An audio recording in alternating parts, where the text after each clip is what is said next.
Hello everyone. I am Mr. Night Crime. I know many of you enjoy listening to these videos as you fall asleep. So before you drift off, I would love for you to leave a comment letting me know where in the world you are tuning in from, and if you are enjoying the story, don't forget to like and subscribe.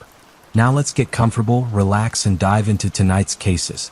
In December 2023, Nashville Metro Police arrested a man named Bryson Rivers on charges of aggravated kidnapping his girlfriend Lauren Johansson.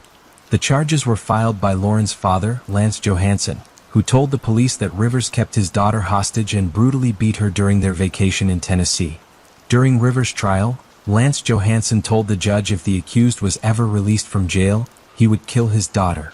And that's exactly what happened when Bryson Rivers got out of jail after 7 months. How was a culprit released on bond able to kill his girlfriend? Why wasn't he being tracked by police? And how did he get so close to Lauren? Watch this video until the very end to find answers to all these questions and discover shocking details about the case of Lauren Johansson. Lauren Johansson was born on the October 30th in Ocean Springs, Mississippi. She was the oldest of the 4 children of Lance and Tamala Johansson. Both of Lauren's parents worked in the medical field, which made Lauren pursue a nursing career after high school. Lauren wasn't only a bright student, but also actively participated in social work, like volunteering at animal shelters. During high school, Lauren Johansson started dating a star football player of her school, Bryson Rivers. The relationship continued even after the school ended and continued for nearly 5 years. However, Lauren and Bryson weren't a normal couple as their relationship was marked by trouble and toxicity from the very start. This was mainly because of behavioral issues with Bryson Rivers. People close to the 2 high school sweethearts noticed that Bryson often found it hard to regulate his emotions. He regularly got angry outbursts which led to frequent arguments with his girlfriend. Bryson was controlling and possessive and wanted to govern every aspect of Lauren's life. His ideal image of their relationship was that Lauren was completely isolated from her friends and family, but that wasn't it. Bryson blamed Lauren for his emotional instability and gradually made her believe that his emotional state was her responsibility. Lauren was brainwashed by her boyfriend to the extent that she always went back to him regardless of how abusive or toxic their relationship became. After high school, Lauren Johansson went to the University of Southern Mississippi in Hattiesburg to study nursing. In 2023, while in college, Lauren met Nick Bell, a 24-year-old Army aviation veteran who was also studying nursing in the same college and lived next door to Lauren. Contrary to Bryson's toxicity, Nick offered Lauren safety and protection. She gradually opened up to Nick about Bryson and his toxic tendencies.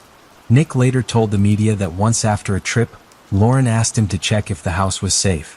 Upon searching, Nick found Bryson hiding underneath Lauren's bed. Not only this, Bryson had nailed all the doors shut so Lauren couldn't leave when she was in.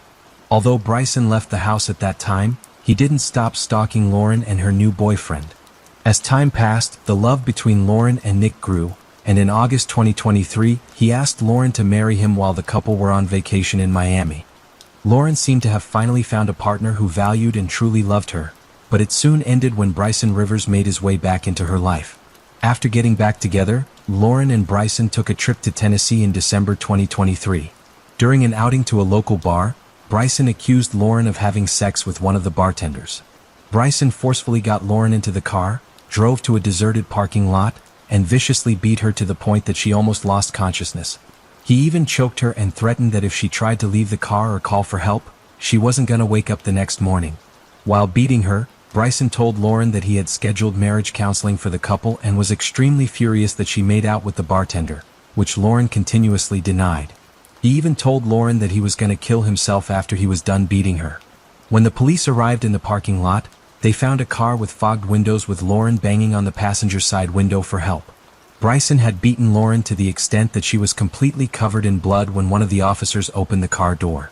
Lauren's injuries were so serious that she had to be hospitalized for 2 days.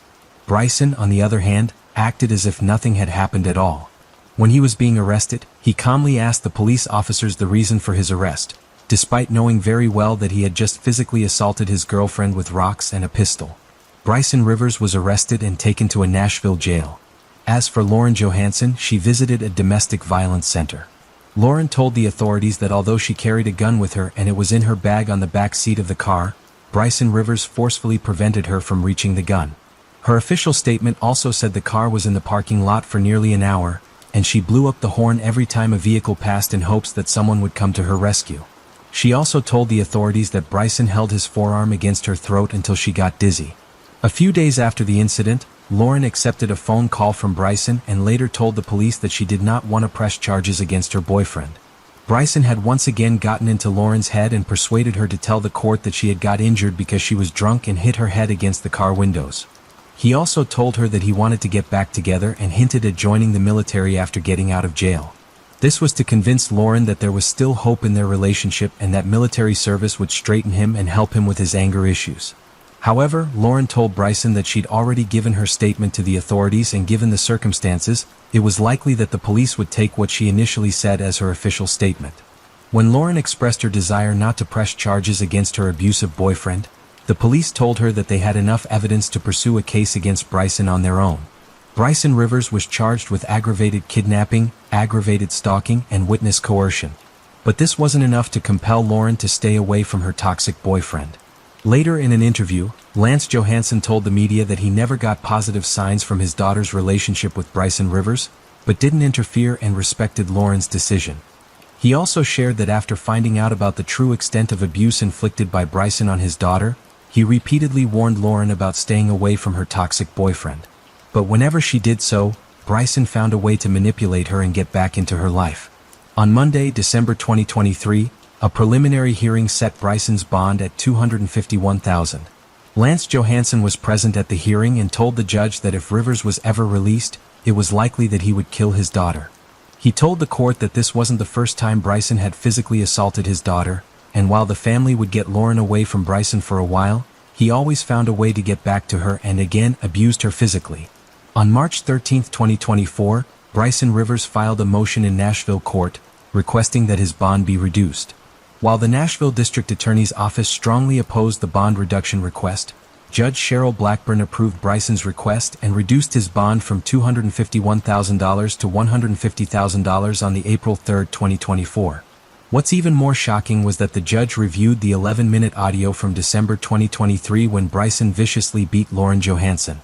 The police also told the court that Lauren had changed her statement after talking to Bryson over the phone. But despite compelling evidence against the accused, the judge reduced the bond. In her new statement, Laura had told the authorities that Bryson Rivers did not assault her and the blood on her body was because she hit herself against the car windows. She even said that it was in fact her who tried to injure Bryson. While Bryson Rivers' bond was reduced, the court's decision came with certain conditions too. For example, he wasn't allowed to leave Davidson County, Tennessee. On the July 2, 2024 at 4 a.m., Lance Johansson received a notification on his cell phone informing him that Lauren's Life 360 app had been turned off. At the time of the incident, Lauren was living with her sister in Hattiesburg. The sister also told her father that when she woke up in the morning, Lauren was gone and the front door of the house was open. Not only this, someone had ripped off the security camera of the house too. Upon knowing that his daughter was missing, Lance Johansson immediately contacted Hattiesburg police and informed them about the situation. When he went to the police station to get an update on the situation, he was shocked to find out the police hadn't done anything to track Lauren. The authorities kept delaying any action on the matter until 3 p.m. on Wednesday, July, when Lance insisted that they should try to locate Lauren's car.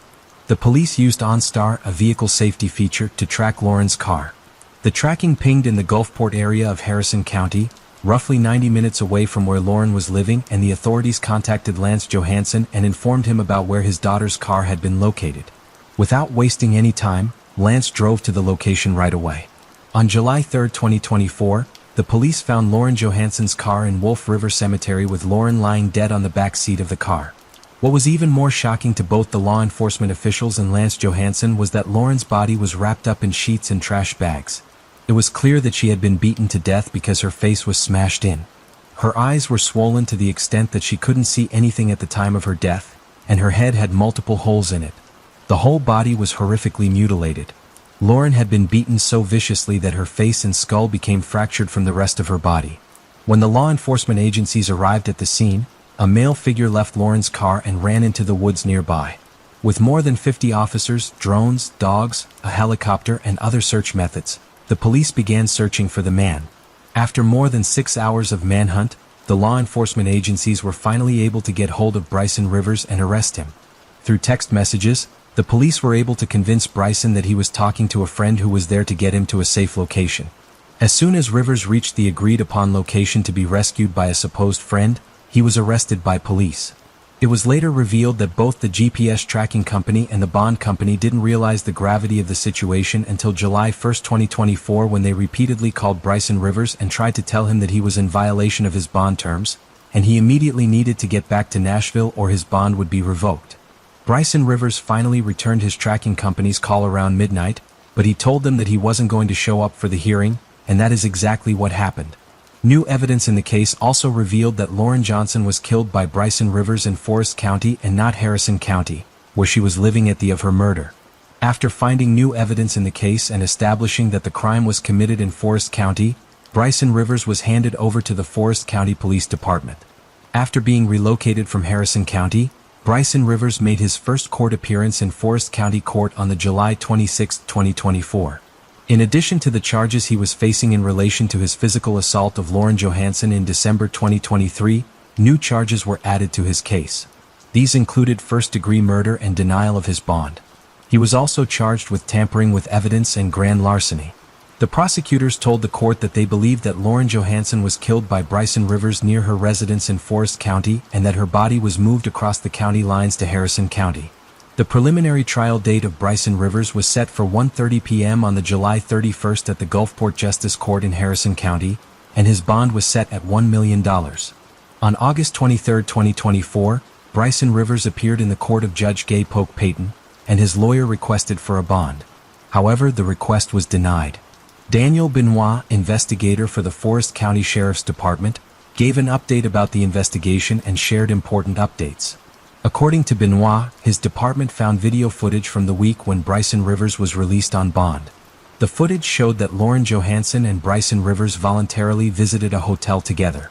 The phone records submitted to the court showed that on the July 2nd, Bryson Rivers tried to contact Lauren Johansson 126 times. Benoit told the court that Bryson consistently asked Lauren about her whereabouts. However, she never responded to her calls or messages. Between July 1st and July 2nd, Bryson Rivers also visited his mother's house in McHenry.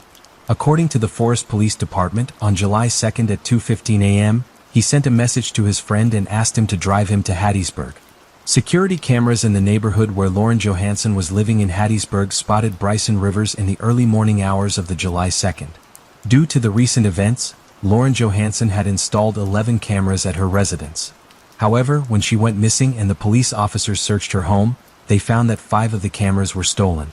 Rivers was captured in the security cameras at 3:58 a.m. and could be seen heading towards Lauren's house. At the time, there were 3 people in the house, which included Lauren Johansson herself, her sister, and a friend named J.C. Wilson. Lance Johansson told the media that Lauren had likely called J.C. Wilson to her house for her protection because he had already told her daughter that Bryson Rivers was out of jail and she should be safe. Security footage showed Bryson Rivers walking from Lauren's house around 5:11 a.m. for a brief moment before running back in. When Rivers left the house for the second time, he wasn't wearing a shirt. Lauren Johansson's car left her house at 5:51 a.m., with the police believing that Lauren was alive at the time. The GPS data showed that Bryson drove around Hattiesburg, but he didn't take direct routes. During this time, several traffic cameras captured the car on the road, but he was the only person seen inside the vehicle. Bryson Rivers first drove downtown, then to Chain Park. He then went to Petal River Park and stayed there for 32 minutes. On October 9, 2024, a 6-judge panel declared that the bond companies that were responsible for bailing Bryson Rivers out of the correctional facility made serious errors. Although the court declared that the bond companies didn't break any laws, it did say that there were multiple cases of negligence by multiple parties involved in the Bryson Rivers case that eventually led to the death of Lauren Johansson. Bryson Rivers remains in Forest County Police Department's custody while a grand jury hears his case and decides his fate. On March 22, 2015, 29-year-old Denise and her 30-year-old boyfriend Aaron Quinn were staying the night at Aaron's house in Vallejo, California, approximately 30 miles north of San Francisco. The couple were both physical therapists at a local hospital. However, in the early morning of March 23, something terrifying unfolded for the couple. Around 1:53 p.m. on March 23, Aaron contacted the Vallejo Police Department to report that Denise had been abducted. The police were immediately dispatched to the scene and began an extensive search for Denise. Officers with the Vallejo Police Department utilized search and rescue dogs and dive teams as they scoured the entire city for the missing woman. As the search for Denise continued, Aaron, Denise's boyfriend, was interviewed by detectives and FBI agents in an undisclosed location. During their interrogation, Aaron provided crucial details about the events leading up to and following the abduction. He and Denise were woken up in the middle of the night by a bright beam of light shining in their face. The light was followed by a vibrating noise that Aaron attributed to a stun gun. Aaron claimed that he heard a male voice demanding they lie face down on the bed. As he and Denise complied, Aaron explained to the detectives that the intruder blindfolded him using swim goggles, but they had been blacked out with dark tape, making it impossible to see anything. The male intruder then instructed Denise to bind Aaron's wrists with zip ties. The intruder placed Aaron in a closet and covered his ears with headphones, playing a pre-recorded message before calming music. This message instructed Aaron to follow specific instructions and warned him not to interfere with the abductor's plans. During the message, the voice said that both occupants needed to comply or would be hurt by an electric shock or cuts to their faces. Before leaving, the intruder obtained Aaron's financial account information and passwords. Aaron later recounted to the detectives that the intruder placed him on the couch and told him that the professional group was monitoring him via webcam. After being left alone, Aaron said he passed out on the sofa but eventually woke up. Aaron immediately realized that the intruder had stolen his laptop, car, and most importantly, Denise. Panic began to set in as Aaron realized that she was missing. He checked his phone and discovered a chilling voicemail from the kidnapper demanding money in return for her safe return. The intruder threatened Aaron, warning him to tell anyone who asked that he wanted the money to purchase a ski boat. A search for Denise began immediately. Officers with the Vallejo Police Department launched a massive investigation. The spokesperson for the department revealed that the detectives were treating the case as a kidnapping for ransom. As the investigation continued, the detectives involved in the case began to question certain aspects of Aaron's story, such as the details of the intruder's actions, the pre-recorded message, and the delay in reporting Denise missing. The detectives believed that Aaron's account of the incident seemed too elaborate and wondered whether he had played a role in Denise's disappearance. Aaron's mother, who spoke to Dateline, revealed that the detectives treated her son more like a suspect than a victim. They polygraphed him 5 times, placed him in a prison jumpsuit, and provided minimal food and water as they held him for hours in the interrogation room.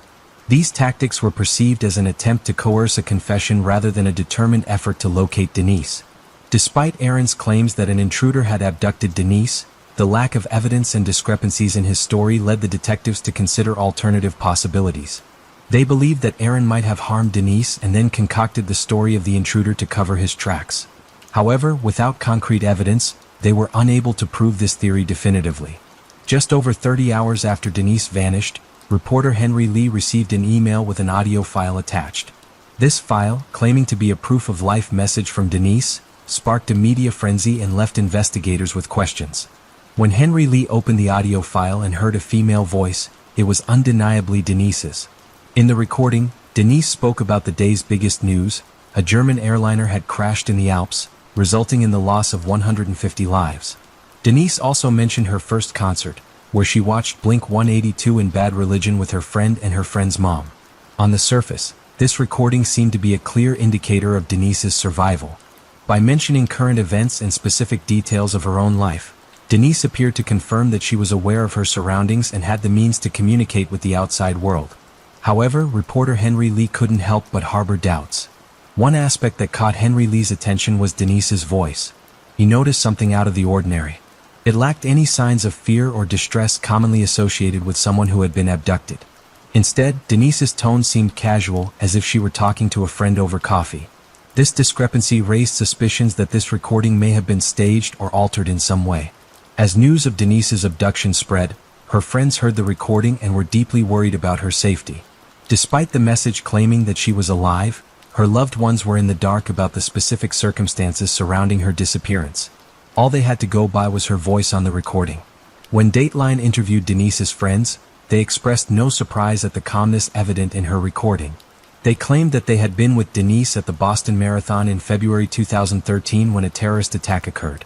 It was Denise who remained composed and took charge, leading herself and her friends to safety. Approximately 45 after Denise was first reported missing, the Vallejo Police Department announced that she had been located in Huntington Beach, California, approximately 400 miles south of Vallejo where she had last been seen. This discovery raised suspicions among detectives as Denise was raised in Huntington Beach. The detectives also knew that no ransom demands had been received, which left them questioning why her abductor had ultimately let her go. According to the spokesperson for the Vallejo Police Department, Denise spoke to the police in Huntington Beach after she said the intruder let her go. However, the Vallejo detectives stated that Denise refused to talk to them. The FBI became involved and offered a plan to aid Denise and Aaron in their cooperation. Despite this offer, the spokesperson claimed that Denise and Aaron still refused to engage with the Vallejo police directly. The Vallejo Police Department spokesperson said that Aaron Quinn's statement about the intruder and Denise's abduction was such an incredible story that the detectives had a hard time believing it.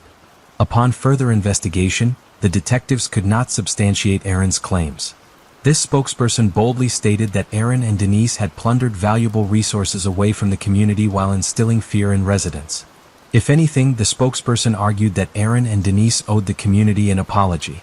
Detectives involved in the case felt that there was significant evidence indicating that Aaron and Denise fabricated the intruder and abduction. Aaron's initial story to the detectives stated that he gave the intruder his credit card information, but further investigation revealed that no one attempted to access his bank accounts. Additionally, Aaron claimed that intruder had called him a few times from a blocked number, yet the detectives believed that Aaron may have pre-programmed another phone to call his cell to fool them. One day after the Vallejo Police Department held their press conference condemning Aaron and Denise, Denise visited the Vallejo Police Department and spoke to the detectives. During her interview, Denise revealed that in addition to being kidnapped, she'd also been sexually assaulted. This revelation shocked the detectives who had initially dismissed Denise's claims as a hoax. Denise's case took a twist when a reporter named Henry Lee received an email that seemed to provide evidence of Denise's innocence.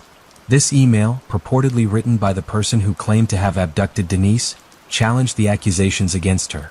The email writer expressed anger at the suggestion that Denise had fabricated her story. They emphasized that they would not stand by and watch the life of a good person be ruined by false accusations. To support their claims, the writer attached two images to the email. In the first image, there was a water gun painted black with a flashlight attached to it. While this might seem innocent, the water gun could resemble a real weapon in the darkness. The second image depicted a bedroom with cardboard on the windows. According to the writer, this is the room where they held Denise during her abduction. These images, if genuine, potentially added credibility to the writer's statements. However, without additional evidence or verification, their authenticity remained in question. Denise Hoskins' abduction case remained shrouded in controversy, with many people questioning the truth behind Denise's claims. News of Denise's abduction and return hit the media like a firestorm. Reporters dubbed the event the Gone Girl case due to its resemblance to the novel and movie, which were centered around a woman who faked her disappearance to frame her husband for murder. The insinuation that Denise and Aaron had lied about the break-in and kidnapping infuriated their loved ones. Comparisons were drawn between the fictional case in Gone Girl and the real abduction of Denise Hoskins. The media focused on similarities between the characters in the plot, fueling speculation and conspiracy theories. This comparison added to the intrigue and captivated the public's attention, adding fuel to the media frenzy. Furthermore, Denise and Aaron were subjected to harassment and online abuse. Trolls and anonymous individuals targeted them on social media, sharing their personal information and spreading misinformation. Their reputations became tarnished and their personal lives were invaded. The impact of online harassment on individuals is severe and long-lasting, further exacerbating the emotional toll of the abduction on the couple. Denise's friends were deeply disturbed by these accusations. They knew Denise as a person of honesty and integrity, and they could not bear to see their friend being portrayed as a liar to the world. Those who loved Denise believed that her abduction was a genuine event, and they stood unwaveringly by her side. The media frenzy surrounding the case intensified, and Denise and Aaron found themselves at the center of a media storm. They were subjected to intense scrutiny and speculation, with many questioning their motives. Denise and Aaron faced immense pressure.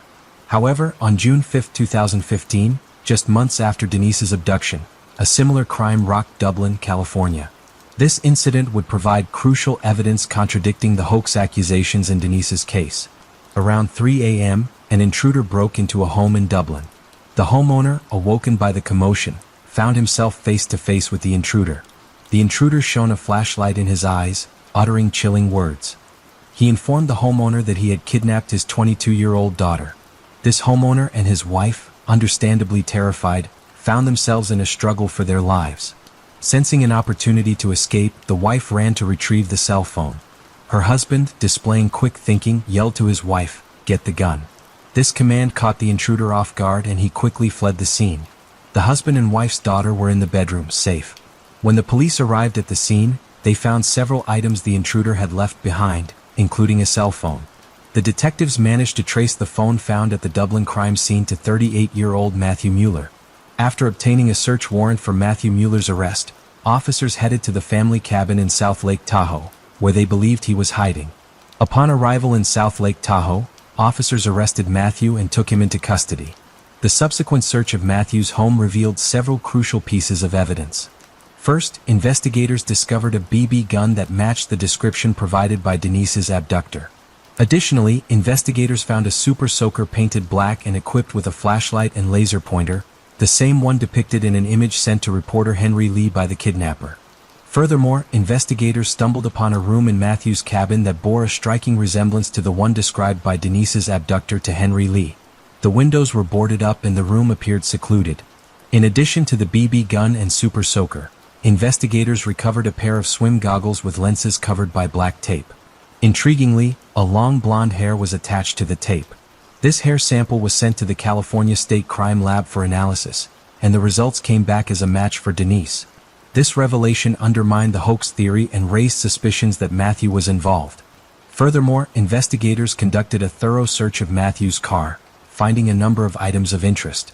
A forensic examination of his GPS navigation system revealed that one of the addresses programmed into the GPS was the location near Huntington Beach, where Denise claimed her abductor had left her. This discovery further strengthened the case against Matthew and suggested that Denise's abduction was more than just a fabrication. Matthew was eventually arrested and charged with battery, robbery, and assault in relation to the break-in that occurred in Dublin, California several months before the abduction. However, on July 13, 2015, additional charges were brought against him, including kidnapping in connection with Denise's case. As the investigation continued, detectives delved deeper into Matthew's background. They discovered he had enlisted in the United States Marine Corps, where he played the trumpet for the United States Marine Band. Matthew distinguished himself as a decorated Marine during his service, earning several service medals and ribbons and being promoted to sergeant. Despite Matthew never having experienced combat, he developed severe mental health struggles that he attributed to what he referred as the Gulf War syndrome. As a result, he asked to be relieved from his duties as a police officer. His request was granted and he received an honorable discharge.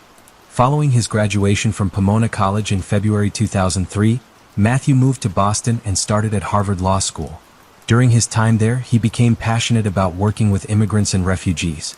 As a result, he remained at Harvard as a research assistant in the university's Immigration and Refugee Clinic. After a few years on the East Coast, Matthew grew tired of life in Boston.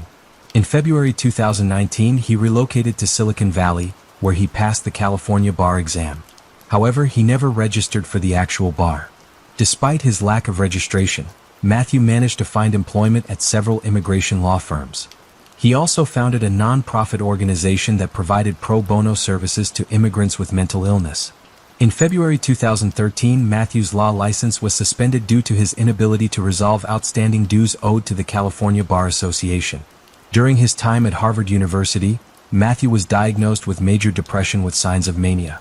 His symptoms worsened over time, leading to a diagnosis of bipolar disorder. Additionally, Matthew developed paranoid delusions, becoming convinced that the government was wiretapping his phone and hacking his computer due to his suspected ties with immigrant clients that the government deemed as terrorists.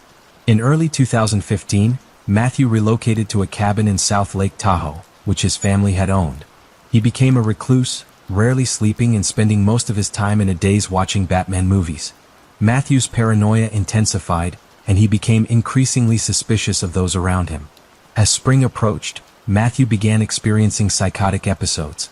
During these episodes, he often wore a wet suit, creating tools from swim goggles and super soakers, and engaged in bizarre behavior. Matthew's psychosis led him to develop a Robin Hood-like plan where he would kidnap evil wealthy people and demand a ransom in exchange for their release. This act was morally justified to him due to his distorted perception of reality. In September 2016, Matthew pleaded guilty to one count of kidnapping and was sentenced to 40 years in prison. He faced additional state charges of kidnapping, burglary, robbery, and 2 counts of sexual assault by force. Denise found herself compelled to take the stand as a witness during one of Matthew Mueller's trials. Her testimony was intense as she described in detail the harrowing experience she'd endured at the hands of the accused. Acting as his own attorney, Matthew Mueller graced the courtroom in a suit while shackled. However, what stood out the most during this testimony was Denise's remarkable composure as she faced her attacker head-on. As Denise began her testimony, she addressed the jurors, her voice unwavering. She explained how she had initially hesitated to come forward with her account of the sexual assault, fearing that others would not believe her. However, she pressed on, determined to seek justice for the crimes committed against her. Throughout her testimony, Denise's unwavering determination was on display. She described how she refused to let Matthew see her cry or succumb to hysteria. Instead, she closed her eyes and imagined being with her boyfriend during the assault. This mental imagery provided her with a sense of comfort and strength, enabling her to persevere through the difficult memories of her testimony. Matthew Mueller, on the other hand, did not cross-examine Denise. He chose to let her testimony stand without challenging or refuting any aspects of her story. Matthew was deemed incompetent to stand trial for the state charges. However, in November 2022, he was declared mentally fit to stand trial and pleaded guilty to those charges. Netflix's recent release of American Nightmare, a documentary featuring Denise Hoskins, has provided a comprehensive account of the assault and the abduction she suffered. Each episode of American Nightmare is 45 minutes long and was released on January 17, 2024. Denise, a brave and determined survivor, recounts her harrowing tale detailing the 2 sexual assaults she endured at the hands of her abductor. During the documentary, Denise provides a detailed account of her experiences. She revealed how the assailant, who claimed to be a military veteran, sexually assaulted her twice. Denise claimed that she told her abductor she had been sexually abused as a child, hoping it would deter him from repeating the offense. However, her hopes were shattered when he assaulted her again.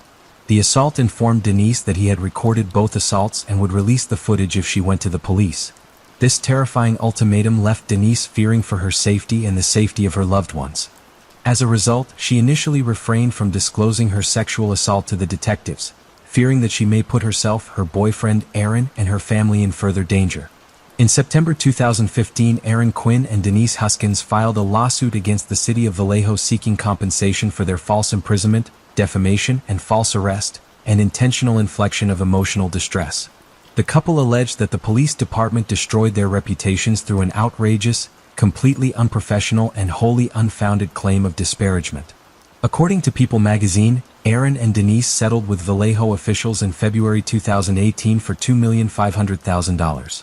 Vallejo city representatives admitted that the case was not handled as sensitively as it should have been, and they offered an apology to the couple. The Vallejo Police Department eventually recognized their mistake and issued an apology to Aaron and Denise as well. In 2021, Denise and Aaron wrote a book about their ordeal, shedding light on their experiences and highlighting the challenges they faced in the aftermath of the abduction. The book served as a powerful tool to advocate for change and highlight the importance of victim support. Denise and Aaron are now proud parents to 2 daughters. Born in 2020 and 2022, Denise has prioritized instilling a strong sense of self-worth in her daughters and never letting anyone dictate their worth. Aaron echoed these sentiments, expressing his hope that his daughters will grow up to be like their mother. Despite the challenges they faced, Denise and Aaron have shown incredible strength and resilience. Their story serves as a powerful testament to the power of love and determination in the face of adversity. Despite the passage of time, Denise and Aaron are still puzzled by the reason behind Matthew's actions. The documentary reveals that Matthew's original intent was not to kidnap Denise, but rather to abduct Aaron's former fiancée, Andrea. However, it remains unexplained why Matthew specifically targeted Andrea. Denise and Aaron share their experiences with People magazine, expressing their frustration with the lack of answers surrounding Matthew's motives. Aaron stated that, like many other victims and survivors, they often encountered situations where definitive answers may not surface. He emphasized the importance of moving forward by focusing on what truly matters, such as their children and work. Aaron emphasized that getting stuck on finding answers could be detrimental to the healing process. He and Denise recognized that they may not receive a definitive explanation as to why Matthew targeted them. Despite the lack of closure, they continue to move forward, prioritizing their well-being and the well-being of their children. Denise and Aaron's focus remains on moving forward and rebuilding their lives, regardless of the reasons behind Matthew's actions. What happened during Denise Huskin's abduction case serves as a stark reminder of the potential consequences when hasty judgments are made without sufficient evidence. The Vallejo Police Department's initial dismissal of the case as a hoax undermined the victim's credibility and hindered the investigation process. This incident underscores the importance of due process and the need to thoroughly investigate all leads before dismissing them as false or fabricated. By doing so, law enforcement agencies can ensure that all potential victims receive the attention and support they deserve. Matthew Mueller is currently incarcerated at the Federal Correctional Institution, FCI, in Tucson, Arizona. He is serving a 31-year state sentence that will run concurrently with a 40-year federal sentence. Concurrent sentences refer to multiple sentences being served at the same time, but they do not merge into a single sentence. In Mueller's case, both his state and federal sentences will run simultaneously. According to the court records, Matthew Mueller's release date is July 8, 2049. This date means he is expected to complete his state and federal sentences and be released from prison that day. However, it is important to note that this date is subject to change and can be affected by various factors, including good behavior, participation in rehabilitation programs, and any changes in sentencing laws or regulations. Kendra Hatcher was born in a small town outside of Chicago, Illinois. From a young age, she exhibited a nurturing and caring nature. Her parents instilled in her the importance of helping others and making a difference. During college, Kendra developed a passion for dentistry and decided to focus on podiatrics. Her ability to connect with young people made her a natural choice as a podiatric dentist. She was drawn to working with children and helping them improve their oral health. In February 2015, at just 35 years old, Kendra landed her dream job at a dental practice in Dallas, Texas, in a low-income community. This dental office was dedicated to community outreach and ensuring the residents of the area had the best care. With a passion for helping, Kendra quickly established a rapport with her patients. Kendra was an eligible bachelorette, so it came as no surprise that she quickly captured the heart of Dr. Ricardo "Ricky" Panagua, a dermatology resident. Ricky, originally hailing from California, fell hard for Kendra, and she reciprocated his feelings. With only 4 months of dating, their connection was so strong that they began discussing moving in together and planning a wedding. Those who loved Kendra were thrilled for her. They hadn't seen her this excited in a long time. Life seemed to be on an upward trend for Kendra ever since she moved to Dallas at the start of the year. In September, Kendra and Ricky had planned a romantic beach getaway to Cancun. However, this would never come to pass. Little did Kendra know that her happiness would be short-lived. On September 2, 2015, Kendra was driving home from her job as a receptionist at a local hospital. While on her way, she was engaged in a text message conversation with Ricky, who was waiting at her apartment. They were excitedly discussing their upcoming trip to Cancun, scheduled for the following day. Ricky told Kendra that he was going out to grab a bite to eat and asked her to let him know when she arrived home. Around the same time, Hashim, a young man living in the same apartment complex as Kendra, was walking to his car in the parking garage with his friend. As they approached the parking area, he heard a commotion that echoed through the floor.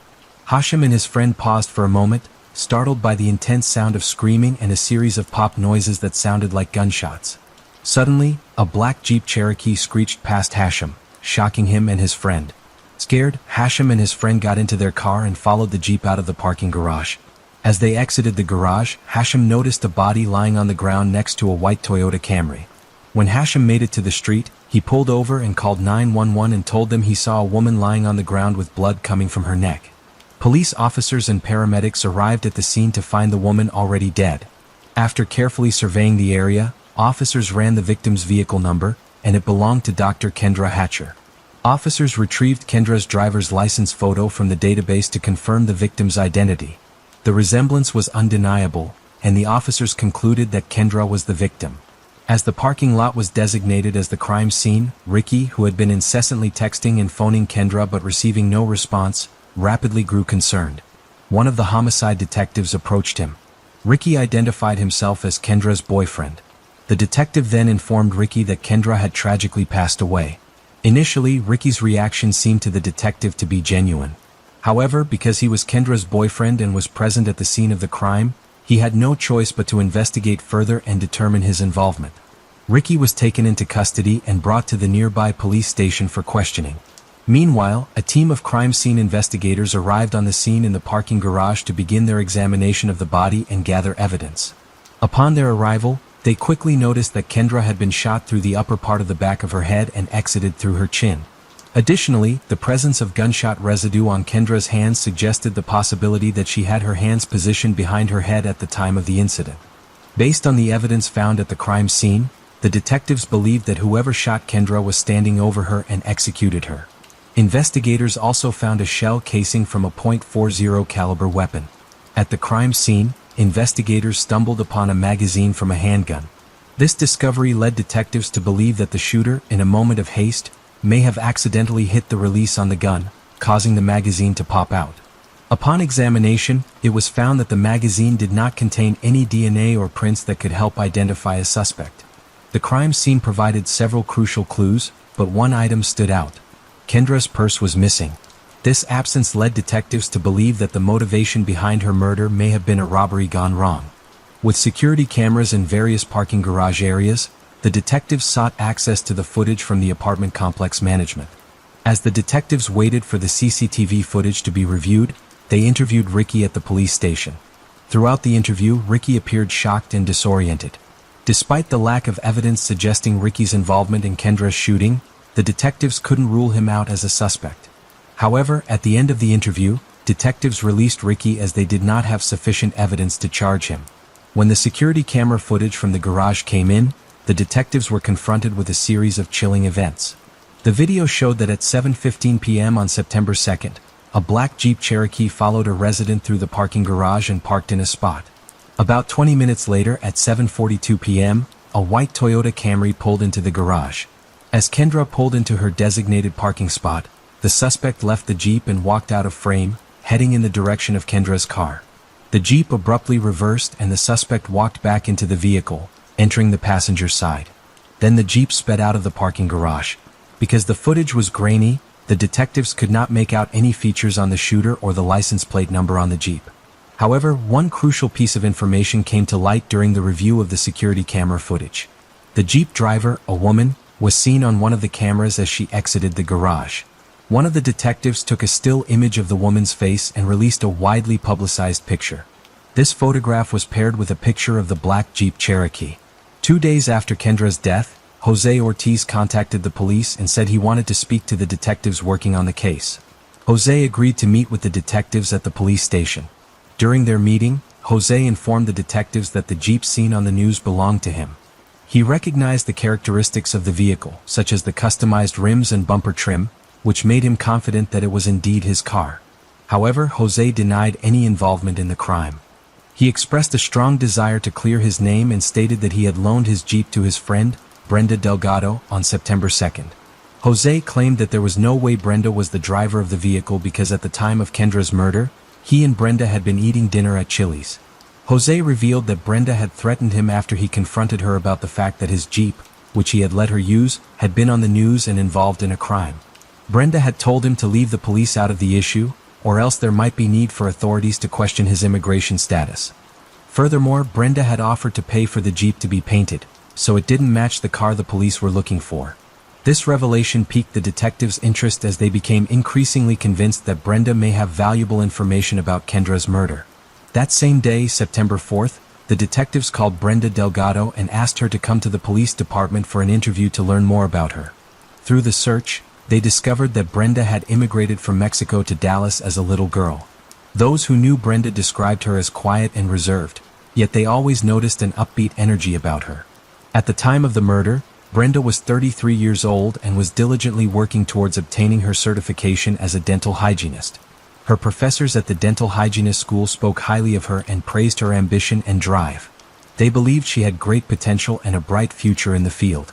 When asked if she knew the victim, Brenda denied having any knowledge of who Kendra was. Furthermore, she claimed to have spent the evening of September 2nd with her boyfriend, Jose, at Chili's restaurant. To support her alibi, Brenda presented the detectives with a receipt from Chili's as proof of her whereabouts that night. However, the detectives found certain aspects of Brenda's story suspicious. The fact that Brenda had the receipt from the dinner 2 nights earlier raised a red flag. They believed it was unusual for someone to have such an old receipt readily available. Brenda inquired as to why her name had surfaced as a potential suspect. The detectives replied that Jose Ortez had come forward and stated that Brenda had borrowed his Jeep. However, according to Brenda, her friend, Crystal Cortez, had borrowed the Jeep, not her. She provided the detective with Crystal's phone number and suggested they call her in for an interview. During the investigation, Crystal Cortez was interviewed in the interrogation room, and Brenda Delgado was in the other. Crystal admitted to driving the black Jeep Cherokee seen on the CCTV footage on the day and time of Kendra's murder. She stated that she and her son wanted to go to the park. And on their way there, a man suddenly jumped into the back seat of the Jeep. Crystal recalled how the man pulled a gun out and pointed it directly at her head. Terrified for herself and her child, she begged the man not to harm them. However, her pleas were brushed aside. The man ordered Crystal to drive, threatening her if she did not comply. With the gun still held to her head, Crystal reluctantly followed the man's instructions, complying with his demands. They made their way to the apartment parking garage where Crystal tailgated a resident's car and entered a little after 7 p.m. Then she pulled into a spot and waited. Just then, a white car drove by and the man emerged. Crystal heard gunshots and she feared that the man had shot someone. The man returned and told her to leave. Crystal complied, driving the man to an area in downtown Dallas before dropping him off and leaving her and her son alone. In the video, Crystal was seen driving the Jeep into the parking garage, seemingly on the morning of the murder. However, it was evident that her son was not accompanying her, contradicting her story. The detectives were convinced that Crystal's account was false and pressed her for further details. As the conversation continued, the detectives questioned Crystal's claim that she was forced to drive to the apartment complex at gunpoint. They asked why she didn't attempt to escape or seek help during the encounter. The CCTV footage provided compelling evidence that Crystal had been waiting for the suspect to return to the Jeep before leaving. This evidence raised suspicions about the true nature of the incident. Faced with the mounting evidence and the detectives' persistent questioning, Crystal eventually confessed to the planned attack on Kendra. However, she insisted that she didn't know the man with her possessed a gun. She claimed that they had only intended to rob Kendra, not harm her. According to Crystal, Kendra did not willingly hand her bag over, which led to an altercation and ultimately the man shooting her. Crystal said that after the shooting, the man returned to the Jeep and told her not to tell anyone about the incident or he would kill her. Crystal claimed that her friend Brenda Delgado had come up with the idea. The detectives pressed Crystal for more information, seeking to understand the connection between Brenda and Kendra. She divulged that she believed Kendra and Brenda were interested in the same man. This revelation raised interesting questions about the nature of their relationship and whether it could have played a role in the murder. During the investigation, the detectives discovered that Ricky had been in a relationship with Brenda Delgado for 2.5 years. The couple ended their relationship in June 2014. They decided to give it another shot by December of the same year. However, this attempt proved short-lived as they broke up for good in February 2015. Just weeks after breaking up with Brenda, Ricky met Brenda again and quickly developed feelings for her. He moved quickly, updating his profile picture on Facebook to include himself and Kendra. This sudden change set off alarms for Brenda, who felt threatened by their new relationship. Crystal alleged that Brenda had approached her with an offer to commit a robbery. According to Crystal, Brenda claimed she wanted to steal Kendra's purse and promised to pay her $500 in return for her involvement. However, Crystal insisted that the intention was never to murder Kendra, but rather to rob her. The detectives, suspicious of Crystal's claims, decided to confront Brenda in a separate interrogation room. They informed Brenda that they had discovered that she had been in a romantic relationship with Kendra's boyfriend, which Brenda denied having any knowledge about. Despite their suspicions, Brenda continued to insist that she had no involvement in Kendra's murder. With the woman's consent, the detectives thoroughly searched Brenda's and Crystal's cell phones. They discovered that the two had met for lunch on the day Kendra was killed. Additionally, they saw that Brenda had given Crystal the promised $500 in cash. Further investigation revealed a photograph on Crystal's phone taken after the payment was made. This photo shows Crystal holding the money in the shape of a heart. What disturbed the detectives was that Crystal did not show any signs of being upset or scared. Instead, she appeared to revel in the situation. The detectives returned to Crystal's interrogation room where they questioned her about the selfie they had found on her phone. They asked why she appeared to be so happy and carefree if she was so disturbed by Kendra's death as she had claimed earlier. The detectives pressed further, questioning Crystal on the identity of the man who shot Kendra. Crystal hesitantly revealed that she believed the shooter's name was Lamar. She claimed to have met Lamar at a bar downtown Dallas 1 month earlier. According to Crystal, Lamar drove a blue Chrysler Sebring. However, the detectives remained unsure about Crystal's truthfulness regarding the shooter's identity. They believed Crystal may have given a false name to protect the real culprit. Therefore, they decided to investigate Crystal's claim further by contacting Lamar and obtaining his phone number. Crystal gave the detectives Lamar's phone number, which they promptly handed to the investigation team. After Crystal's interrogation, she was arrested as she admitted to receiving payment from Brenda to be a getaway driver. However, the detectives did not have enough evidence to place Brenda under arrest for murder. Because Brenda had unpaid traffic tickets, the detectives proceeded to arrest Brenda for that and take her into custody while they determined the next steps in their investigation. The detectives, eager to find the perpetrator, began searching for an individual named Lamar in their criminal records database. However, to their disappointment, they found no information suggesting any connection between Lamar and the crime. Determined to uncover the shooter's true name, the detective team sought assistance from the Federal Bureau of Investigation, the FBI. With their assistance, the detectives tracked down the phone number Crystal had given them, claiming it belonged to the shooter. Upon conducting surveillance on the home connected to the phone number, the officers observed a blue Chrysler Sebring parked in the driveway. This description matched the vehicle Crystal had claimed the shooter owned. On September 30th, nearly 1 month after Kendra's murder, a man was observed exiting the house. He got into the Chrysler Sebring and pulled out from the driveway. The officers followed the car to a nearby parking lot where the FBI made direct contact with the driver. Agents from the FBI identified the driver of the blue Sebring as 31-year-old Christopher Love. Upon apprehending Christopher, his vehicle was transferred to the auto impound lot for processing. During the search of Christopher's car, the crime scene investigators discovered a .40 caliber firearm, the same caliber used to shoot and kill Kendra. This discovery prompted the detectives to rush to the firearm lab to conduct a test-fire test. Within 1 hour, the results of the test confirmed that the shell casing found at the crime scene was indeed a match for Christopher's gun. The implications of this discovery were significant as it directly linked Christopher to the shooting. With evidence mounting against him, Christopher was transported to the police station where the detectives were waiting to interview him. Upon arrival, Christopher was confronted with a picture of the gun that was found in his car. To the surprise of the detectives, Christopher admitted to owning the gun, but denied being the person responsible for shooting Kendra. Christopher initially claimed that Crystal was the one who fatally shot Kendra. However, the detectives discovered that Crystal had been driving the Jeep at the time of Kendra's death based on the CCTV footage. Further investigation revealed that Brenda, another suspect, had offered Christopher compensation in the form of drugs if he would assist in the crime. Christopher claimed that Brenda had told him that Kendra had stolen drugs from her house and also had a connection to a drug cartel. However, when confronted by the detectives, they revealed that Kendra had no drug connections and was a beloved children's dentist. Based on the new information, Christopher was charged with capital murder and placed in the Dallas County Jail. Brenda, on the other hand, was held in custody initially. However, she eventually paid the fine for her parking ticket on September 5th and was released from custody. When Brenda was released from custody, she wasted no time in fleeing the country. She boarded a bus and headed to the Mexican border, hoping to evade capture. However, the authorities were vigilant in their search for Brenda and swiftly took action. The detectives contacted the media, issuing a public alert that Brenda was wanted for capital murder. They urged Brenda to turn herself in. Unfortunately, Brenda had no intention of heeding these calls. Instead, she crossed the border into Mexico where she remained hidden for months.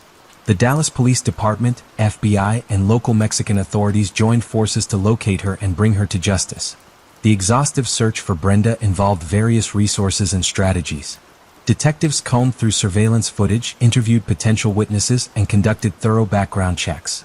Their relentless efforts paid off 7 months later in April 2016 when Brenda was finally located in Mexico. With Brenda in custody, the authorities faced the challenge of extraditing her to the United States. However, there was one crucial condition that needed to be met. The United States had to promise that they would not seek the death penalty against her. After negotiations, the United States agreed to the conditions put forth by Mexico. As a result, Brenda was extradited to the USA to stay in trial for capital murder. The case against Brenda gained strength when Crystal Cortez made a plea deal with the prosecution. She signed an agreement to testify against Brenda in exchange for a reduced sentence. Crystal admitted to her involvement in the murder and was sentenced to 35 years in prison. In February 2019, during Brenda's trial, Crystal testified that in September 2015, while Brenda was eating dinner with Jose at Chili's for an alibi, she and Christopher Love snuck into the parking garage at Kendra's apartment complex and awaited Kendra. When Kendra drove by in her white Toyota Camry, Crystal testified, Christopher got out of the car, shot Kendra, took her purse, and ran back to where Crystal was waiting in the Jeep. Brenda's defense attorney refuted Crystal's testimony and said that Brenda, being a mastermind behind a murder for hire, did not match her personality. The defense claimed that Crystal Cortez and Christopher Love planned to rob and kill Kendra after they heard Brenda bad-mouthing her, thinking Brenda would be an easy target to pin it on. After deliberations, the jury found Brenda guilty of capital murder. Brenda received a life sentence without parole. On October 31, 2018, Christopher Love was also found guilty of capital murder and was sentenced to death. Imagine the joy of a 13th birthday party, a celebration filled with laughter, cake, and the promise of adventure. But what if that joy was shattered in an instant? What if the very people entrusted to protect a child were hiding dark secrets? Meet Madeline Soto, a bright and spirited girl from Kissimmee, Florida. Just one day after her birthday celebration, she vanished without a trace, leaving her family and community in turmoil. As the last activities of her life started to swoop into place, investigators came to realize the haunting tales of betrayal and deception, which would mark a turning point in the lives of those involved. Prepare yourself for a journey through heartbreak and horror as we unravel the tragic tale of Madeline Soto, a story that serves as a haunting reminder of dangers that can hide behind closed doors and the profound impact of misplaced trust. On February 26, 2024, a seemingly ordinary day shattered into chaos for the Soto family. 13-year-old Madeline Soto had just celebrated her birthday, surrounded by her friends and family filled with dreams and hopes of the future. But as the sun set on that fateful day, Madeline would vanish without a trace, plunging her loved ones into a nightmare from which they may never awaken. In the days that followed, investigators uncovered a disturbing reality hidden beneath the surface of Madeline's life, a web of secrets and troubling dynamics that would lead to heartbreak and horror. The last person to see her was her mother's boyfriend, Stephen Stearns, who claimed he dropped her off at school that morning. However, it was obvious, especially as the search became more committed, that the entire tale was riddled with inconsistencies, and trust was the last concern on anyone's mind. What started off as helping locate a lost child immediately shifted to a nasty, detestable investigation filled with more than enough shocking information and staggering facts. The community rallied together, but with each passing hour, hope dwindled as dark truths began to emerge. Join us today as we explore the chilling case of Madeline Soto. Madeline Soto's life was woven with both joy and turmoil, shaped by the dynamics of her family. At just 13 years old, she lived with her mother, Jennifer Soto, in the Venetian Bay Village complex in Kissimmee, Florida.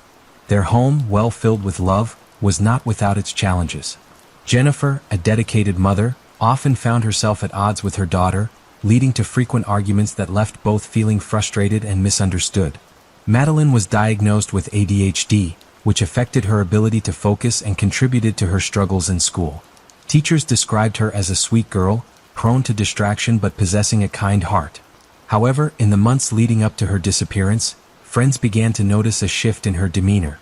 Madeline often seemed sad and fatigued, sometimes crying without explanation. She confided in her friends about her mother's struggles with mental health, referring to Jennifer as bipolar and expressing feelings of isolation. Adding complexity to their relationship was the presence of Stephen Stearns, Jennifer's boyfriend, though Madeline spoke affectionately about him, calling him stepfather and often reaching out for comfort during conflicts with her mother. The dynamics of the household were anything but simple. Stephen had taken on a fatherly role in Madeline's life. However, this arrangement raised eyebrows among those who knew them. In early 2024, Madeline began voicing an unsettling desire to escape her home life. She shared plans with her friends about building a house in the woods as soon as she turned 13, a dream that seemed innocent at first but took on a darker tone when viewed through the lens of her subsequent disappearance. As February 26th approached, a day that should have been filled with excitement following her birthday celebration, tensions were palpable within the Soto house. The morning began like any other. However, it would soon spiral into chaos that would change everything. Madeline's living situation was a blend of affection and conflict. While she cherished moments spent with Stephen and often sought his support during difficult times, the underlying issues within the household loomed large. As investigators began to retrace Madeline's last movements and dive deeper into her family dynamics, they would uncover shocking truths that hinted at the tragic fate awaiting this bright young girl.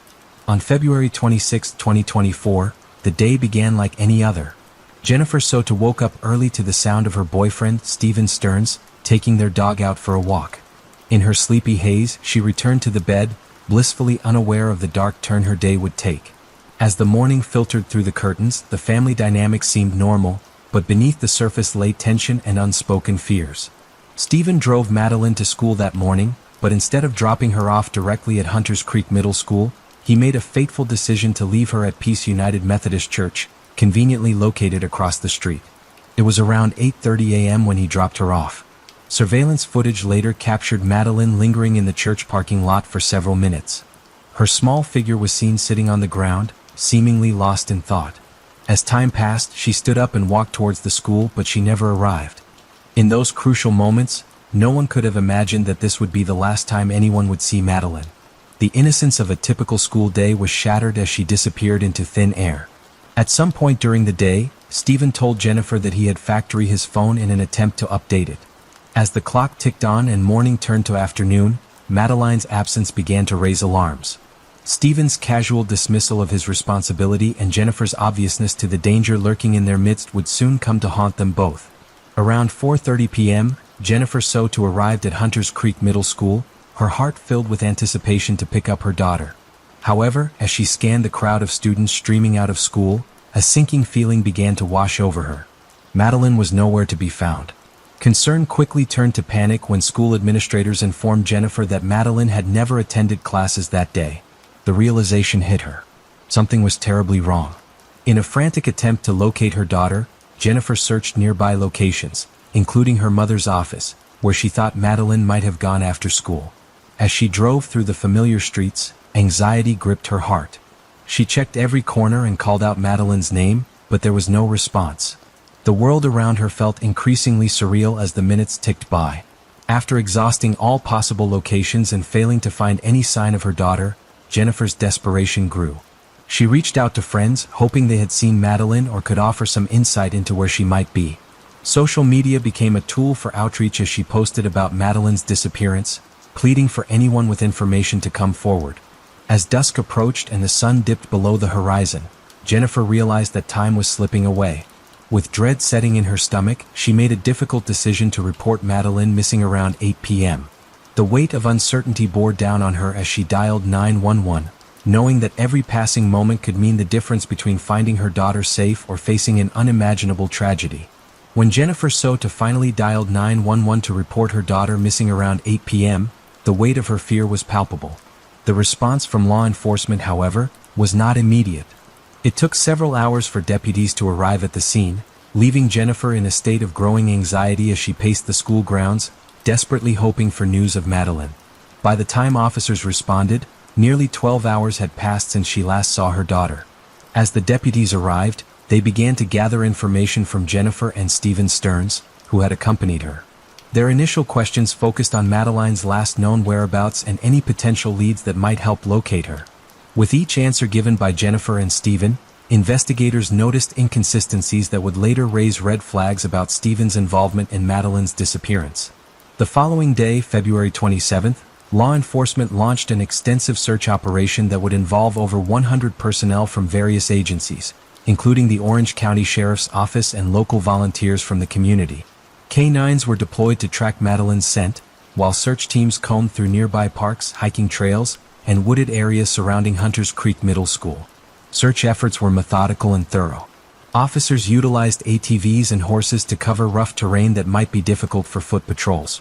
They scoured every inch of the area where Madeline was last seen, following tips and leads as they emerged. Volunteers joined in the search, handing out flyers bearing Madeline's picture and details about her disappearance, hoping to spark recognition from anyone who might have seen her despite their efforts. Each passing hour brought with it a sense of urgency and dread. As investigators pieced together a timeline of Madeline's movements on that fateful day, they began to uncover unsettling truths that would lead them down a dark path, one that would ultimately reveal the tragic fate of this young girl. As the search for Madeline intensified, Jennifer Soto's heart raced with worry. In her desperate quest for answers, she noted with a sinking feeling that Madeline had left her phone at home, a common occurrence due to her forgetfulness associated with ADHD. It wasn't unusual for Madeline to misplace things, but this time, it felt ominous. The absence of her phone meant there would be no immediate way to track her movements or communicate with her. Determined to find any clues that could shed light on her daughter's whereabouts, Jennifer turned to Madeline's text messages. She scoured through her daughter's conversations, hoping to uncover anything that might indicate where Madeline had gone or who she had been in contact with. There were no alarming texts, no hints of plans to run away, no signs of distress. As the investigation into Madeline Soto's disappearance unfolded, law enforcement quickly turned their attention to the last known individuals who had seen her, Jennifer, and her boyfriend, Stephen Stearns. The officers began their inquiry by interviewing both, eager to piece together the timeline of events leading up to Madeline's vanishing. Stephen claimed that he had dropped Madeline off in front of Peace United Methodist Church around 8:40 a.m. on February 26, just a short walk from Hunters Creek Middle School. He described how she exited the vehicle and headed toward the school, seemingly unbothered as she walked away. However, as investigators began to dig deeper into his account, inconsistencies began to surface. During his interviews with police, Stephen's demeanor raised eyebrows. While he presented a calm exterior, investigators noted subtle signs of nervousness in his responses. He provided consent for law enforcement to search his phone, but insisted that he had accidentally performed a factory reset on it the same day Madeline went missing. This claim struck investigators as suspicious. The timing was far too convenient. As they continued to question him, they learned that a license plate reader had captured Stephen's vehicle in various locations throughout the morning, yet none of those locations aligned with his account of dropping Madeline off at school. Instead of following a direct route to Hunters Creek Middle School, his car was seen making unusual turns and detours. Investigators pressed Stephen on his inconsistencies. They questioned why he would drop Madeline off at a church instead of directly at school, especially given that classes started at 9:30 a.m. His explanation seemed rehearsed and lacked clarity. As they probed further into his timeline and movements that morning, it became increasingly clear that something about his story didn't add up. The tension in the room was palpable as investigators confronted him with their findings. They were aware that Stephen was now not only a person of interest, but also the last known individual to have seen Madeline alive. With each question posed, the weight of the suspicion grew heavier upon him, setting the stage for what would come next in this unfolding tragedy. 2 days after Madeline's disappearance, the investigation took a shocking turn. On February 28, law enforcement officials arrested Stephen Stearns, but not for anything directly related to Madeline's case. Instead, he was taken into custody on charges of sex battery and possession of explicit child material. The arrest sent ripples through the community, raising questions about the man who had been the last person to see Madeline alive. As investigators delved deeper into Stephen's background, they uncovered disturbing evidence that would change the course of the investigation entirely. Upon examining his phone, authorities found horrific content, images, and videos so graphic that they left seasoned detectives shaken. This material was not just troubling. It was deeply unsettling and pointed to a pattern of abuse that had likely been occurring within the family home. Stephen claimed that he had accidentally performed a factory reset on his phone on the same day Madeline went missing. However, investigators found this timing to be suspiciously convenient. The reset erased crucial data that could have provided insight into his actions and whereabouts on the morning of Madeline's disappearance. As law enforcement sifted through the remnants of what was left on Stephen's device, they discovered numerous explicit images and videos depicting child sexual abuse. The content was so graphic that it made stomachs turn, detailing acts that no child should ever endure. The investigators noted that many of these files appeared to have been taken inside the family home, raising alarming questions about what had transpired in those walls. The sheriff's office stated that they observed distinct patterns in some of the images, clothing, and items that matched those belonging to Madeline. This revelation painted a horrifying picture of a man who had not only been entrusted with caring for a young girl, but who may also have been her abuser. With this newfound evidence, Stephen was named the primary suspect in Madeline's disappearance. While he was not initially charged with her abduction, investigators were increasingly convinced that his actions were intertwined with her fate. As details emerged about his disturbing behavior and the content found on his phone, it became clear that Madeline's disappearance was far more sinister than anyone had anticipated. Stephen's arrest marked a pivotal moment in the investigation, a shift from searching for a missing girl to uncovering a web of deception and horror that would ultimately lead to deeper inquiries into what really happened on that fateful day. On March 1, 2024, authorities received a tip that would lead them to a wooded area off Hickory Tree Road in Osceola County. As research teams scoured the terrain, they stumbled upon a discovery that would shatter any remaining hope. Madeline's body was found concealed beneath a layer of dry grass and hay. The condition of her body was heart-wrenching. She was identified by distinctive clothing, a green hoodie and blue jeans, similar to what she had been wearing when she disappeared. The sight of her lifeless form painted a haunting picture of the tragedy that had unfolded in those fateful days. As investigators worked meticulously to gather evidence from the scene, they noted signs of decomposition on one side of her face and hands. The medical examiner's investigation observed that Madeline's body showed signs consistent with foul play, further solidifying the belief that she had been murdered. This discovery marked a pivotal moment in the investigation. The transition from searching for a missing girl to recovering the body of a young child was an emotional blow not only for law enforcement, but for the entire community. As news spread about the recovery, sorrow and outrage filled the hearts of those who had rallied together in hopes of finding Madeline alive. During a critical news conference, investigators shared their growing confidence that 13-year-old Madeline Soto had been killed at her Kissimmee home before her body was moved. Sheriff Mina revealed that video evidence captured Stephen Stearns discarding items into a dumpster at the apartment complex around 7:35 a.m. on February 26, the very day Madeline was reported missing. In that dumpster, authorities discovered Madeline's backpack, her school-issued laptop, and a white crock that matched another found in her mother's bedroom. This evidence contradicted Stephen's claim that he had dropped Madeline off near school that morning. Instead, investigators stated they had evidence indicating that Madeline was never dropped off at all. They believed she was already dead by the time Stephen was seen driving away. Sheriff Mina emphasized, "We have evidence that shows Stephen Stearns returning to the complex with Madeline visible in that vehicle. We believe she was already dead at that time." Investigative reports indicated that Madeline was most likely killed in her home, further complicating the narrative surrounding her disappearance. The cause of death of 13-year-old Madeline was officially ruled as a homicide by the medical examiner, who determined that she died from strangulation. This conclusion came after her body was discovered in a wooded area on March 1. On March 2, 2024, Stephen Stearns waived his first appearance in Osceola County Court, opting to be represented solely by his attorney. The judge denied him bond, reflecting the seriousness of the charges he faced. In a significant misstep, the Osceola County Sheriff's accidentally posted a confidential crime scene photo on social media.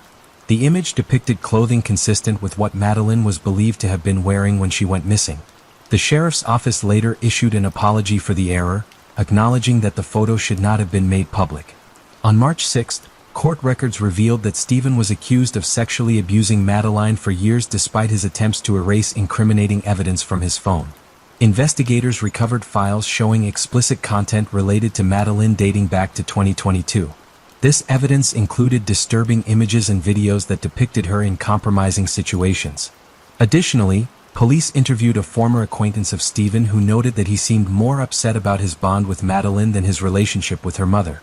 This raised further concerns about the dynamics within the household and Stephen's potential motivations.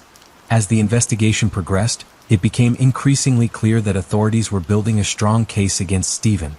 The combination of video evidence recovered, digital files, and witness testimonies painted a troubling picture of abuse and manipulation that would ultimately lead to serious legal repercussions for him. On March 6, detectives interviewed Stephen's parents who expressed disapproval of his relationship with Madeline Soto's mother, citing concerns over drug use and the negative influence it had on their son. They described a troubling dynamic where both Stephen and Jennifer would often sleep excessively, exacerbating their mental health issues. Notably, during the interview, Stephen's mother mentioned finding the torso of a sex doll in his bedroom, raising further suspicions about his behavior. On the same day, detectives also spoke with two roommates of Jennifer Soto. One roommate reported hearing significant noises coming from the upstairs bedroom, where Stephen and Madeline had reportedly been sleeping alone. This raised questions about what might have transpired that night, especially since Jennifer had assured her roommate that Stephen would not harm Madeline. After several hearings and investigation developments, on March 12, 2024, the Orange Osceola State Attorney's Office announced that it had filed 60 counts against Stephen Stearns. These charges included 8 counts of sexual battery on a child 12, 5 counts of sexual battery with a child 12 to 18, familial custodial authority, 7 counts of lewd or lascivious molestation, and 40 counts of unlawful possession of materials depicting sexual performance by a child. The following day, detectives spoke with Madeline's best friend, who revealed that Madeline had a routine of texting her every morning. However, on the day she went missing, there were no messages from her, raising further alarm. By March 21st, Kissimmee Betty Holland held a news conference to discuss the investigation's progress. She described it as very intricate and stated that everyone close to Madeline was considered a suspect until proven otherwise. This included Madeline's mother, Jennifer Soto. As the investigation continued, the District 9 Medical Examiner's Office announced that the autopsy report for Madeline could not be released due to state statutes deeming it confidential. However, audio from 911 calls related to the case were made public, featuring 2 different voices speaking with dispatchers. On April 10th, while in jail, Stephen called his father, expressing remorse and uncertainty about who was responsible for Madeline's fate. He stated, "I would never have wanted that for Madeline," suggesting an unawareness of the gravity of the situation. As the investigation into Madeline's tragic disappearance and subsequent demise progressed, significant developments unfolded. On April 11, 2024, Stephen's father contacted law enforcement after discovering a hard drive in his storage unit. This hard drive was linked to Stephen, who previously claimed it was in his bedroom. The following day, police retrieved this hard drive along with 2 USB drives. By April 22nd, investigators announced that while the hard drive contained no evidence, one of the USB drives held over 35,000 images of child pornography. On April 24th, a grand jury indicted Stephen on first-degree murder charges in connection with Madeline's death. Kissimmee Police Chief Betty Holland stated that evidence indicated Stephen had made calculated efforts to dispose of Madeline's belongings and conceal her body before she was reported missing. The state attorney's officer later announced that they would seek the death penalty against him. As court proceedings continued, detectives interviewed Madeline's mother again on April 18th. During the interview, she revealed that she had returned home late to find Madeline and Stephen alone together. She recounted allowing them to sleep in the same bed due to her trust in him, raising questions about the dynamic within their household. By June 10th, prosecutors officially sought the death penalty against Stephen Stearns. The community remained on edge as they awaited trial proceedings, grappling with the horror of what had transpired. The public reaction was one of heartbreak and anger. Vigils were held in Madeline's memory, and community members rallied for justice. The case sparked discussions about child safety and the need for vigilance against potential threats lurking in everyday life. As the legal process continues, Madeline Soto's story serves as a poignant reminder of the importance of protecting our children and ensuring that their voices are heard. The quest for justice remains ongoing as investigators and community members alike seek answers to a tragedy that has left an indelible mark on their lives. Amanda and James Coley lived in a charming neighborhood on South Bellagio Drive, a cul-de-sac in St. Augustine, Florida. The couple had a son and daughter, and to the outside world, they appeared to be the perfect family living the American dream. Those who knew Amanda described her as confident in the life of the party. She was always surrounded by friends and had a vibrant personality. James, too, was personable and easy to befriend. He was involved in coaching his children's sports teams, and everyone thought he was a great dad. However, as time passed, cracks started to appear in their marriage. James had always had a jealous side, and Amanda's outgoing nature and the way she lit up every room she walked into made him insecure. Her ability to make friends and attract attention further fueled his insecurities. Matters worsened when James began to drink heavily. His jealous tendencies became even difficult to control when he was under the influence of alcohol. It became a common occurrence for James to verbally abuse Amanda, blaming her for the problems in their marriage. Amanda believed it was important for their children to have their mother and father in their lives, so she and James strived to make their strained relationship work. Despite Amanda's best efforts, James' jealous behavior did not subside. It continued to manifest in various ways, including constantly monitoring Amanda's movements, controlling her social interactions, and questioning her fidelity. She attempted to navigate these challenging waters for the sake of their children, but her efforts were met with increasing aggression and intimidation from James. The toxic environment created by James' behavior had a profound impact on Amanda's son and daughter. They witnessed their parents' struggles, and the emotional turmoil began to affect their well-being. This constant tension and fear became unbearable for Amanda and her children, and she realized that something had to change. After careful consideration, Amanda made the difficult decision to end her marriage with James. She knew that staying in the relationship was no longer a viable option, not only for herself, but also for the well-being of her children.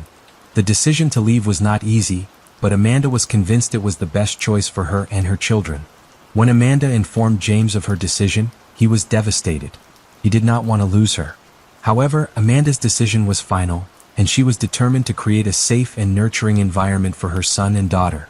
James moved out of the home he and Amanda once shared on South Bellagio Drive, but he visited the home often.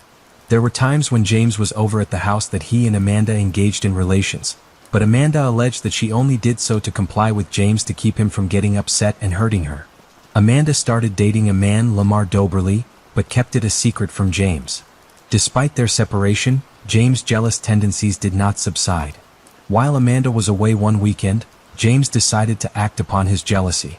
He broke into Amanda's home and carried out a disturbing act of violence. James gathered all of Amanda's clothing and burned them in the backyard. After that incident, Amanda officially filed for divorce and sought an injunction from the court. This injunction included a provision that stated James needed to stay away from her home. In her injunction, Amanda explicitly stated that if James found out she had a boyfriend, he would kill her. She knew first the lengths James would go in order to control her, and she had seen firsthand the consequences of his jealous rages. Feeling threatened by Amanda's independence, James took drastic measures to spy on her. James sought the help of his neighbors living on South Bellagio Drive. He asked them to keep an eye on Amanda's activities and inform him if they noticed any suspicious activity, particularly men around her house. In August 2015, Mike Dickens, one of James' neighbors, sent him a text message containing a screenshot of a shirtless man mowing Amanda's lawn. This text sent James into a furious rage. He immediately confronted Amanda, demanding to know the identity of the man in the photograph. Amanda assured James that the man was merely someone she had hired to cut the grass. However, James was not convinced and continued to harass Amanda through text messages. James turned to Mike Dickens, who had provided him the initial image, for support. In his message to Mike, James referred to Amanda as an evil person, a cheater, and the worst person on the planet. He expressed his anger, stating she will pay for her perceived infidelity. On August 27 at 4:41 a.m., James drove to Amanda's house on South Bellagio Drive.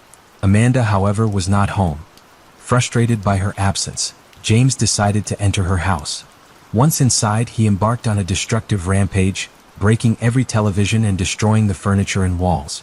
As James made his way through Amanda's bedroom, he stumbled upon a collection of men's clothing and adult toys. These items did not belong to him, and he immediately became enraged. In a fit of anger, he began incessantly calling Amanda, informing her about the intimate items he had discovered inside her bedroom. At 8:34 a.m., James left a voicemail on Amanda's phone, calling her disgusting. His message was filled with anger and accusations, further escalating the situation. Just half an hour after leaving the voicemail, James arrived at St. Johns County Courthouse for an appearance on the injunction violation that Amanda filed against him for an earlier incident. During the court hearing for the injunction violation, James pleaded no contest to violating the terms of their protective order. Unaware of the mess James had just made at Amanda's house, the judge took into consideration James' lack of criminal history and decided to impose an alternate sentence rather than send him to jail. The judge ordered James to attend anger management classes and placed him on 1 year unsupervised probation. James, dressed in his work clothes, appeared to accept this decision and leave the courthouse. However, his plans took a turn for the worse. Before leaving the courthouse, James called Amanda and left another voice message. This time, he pleaded with her to listen to him and call him back. James referred to Amanda as baby and expressed his desire for reconciliation. Amanda finally answered the phone, and they engaged in a 14-minute conversation. The exact content of this conversation remains unknown, but it significantly impacted James' actions. Instead of heading to work as planned, James changed his actions. He headed to a gas station. There he filled up his tank and purchased several cans of beer. At approximately 10 to 11 a.m., James started his journey towards South Bellagio Drive, where Amanda lived armed with 2 loaded handguns. Amanda returned home to a devastating scene. James had not only damaged her home but also caused her immense emotional distress. Alarmed and upset, Amanda sought solace in the arms of her boyfriend, Lamar, and was joined by 2 friends, Lindy Robbins and Rachel Hendricks. Visibly shaken and in tears, Amanda reached out to the sheriff's department and requested assistance. However, after careful consideration, she decided against pressing charges against James. Amanda wanted to avoid seeing James go to jail and be separated from their children. Since Amanda denied the officers help, they left Amanda's home. Unbeknownst to Amanda, James had already made his way to the vicinity of her home. He parked his vehicle outside the residence and stealthily approached the front door. Amanda, Lamar, Lindy, and Rachel were gathered in the living room kitchen area. Without hesitation, James opened fire on the house, screaming, "Where is he?"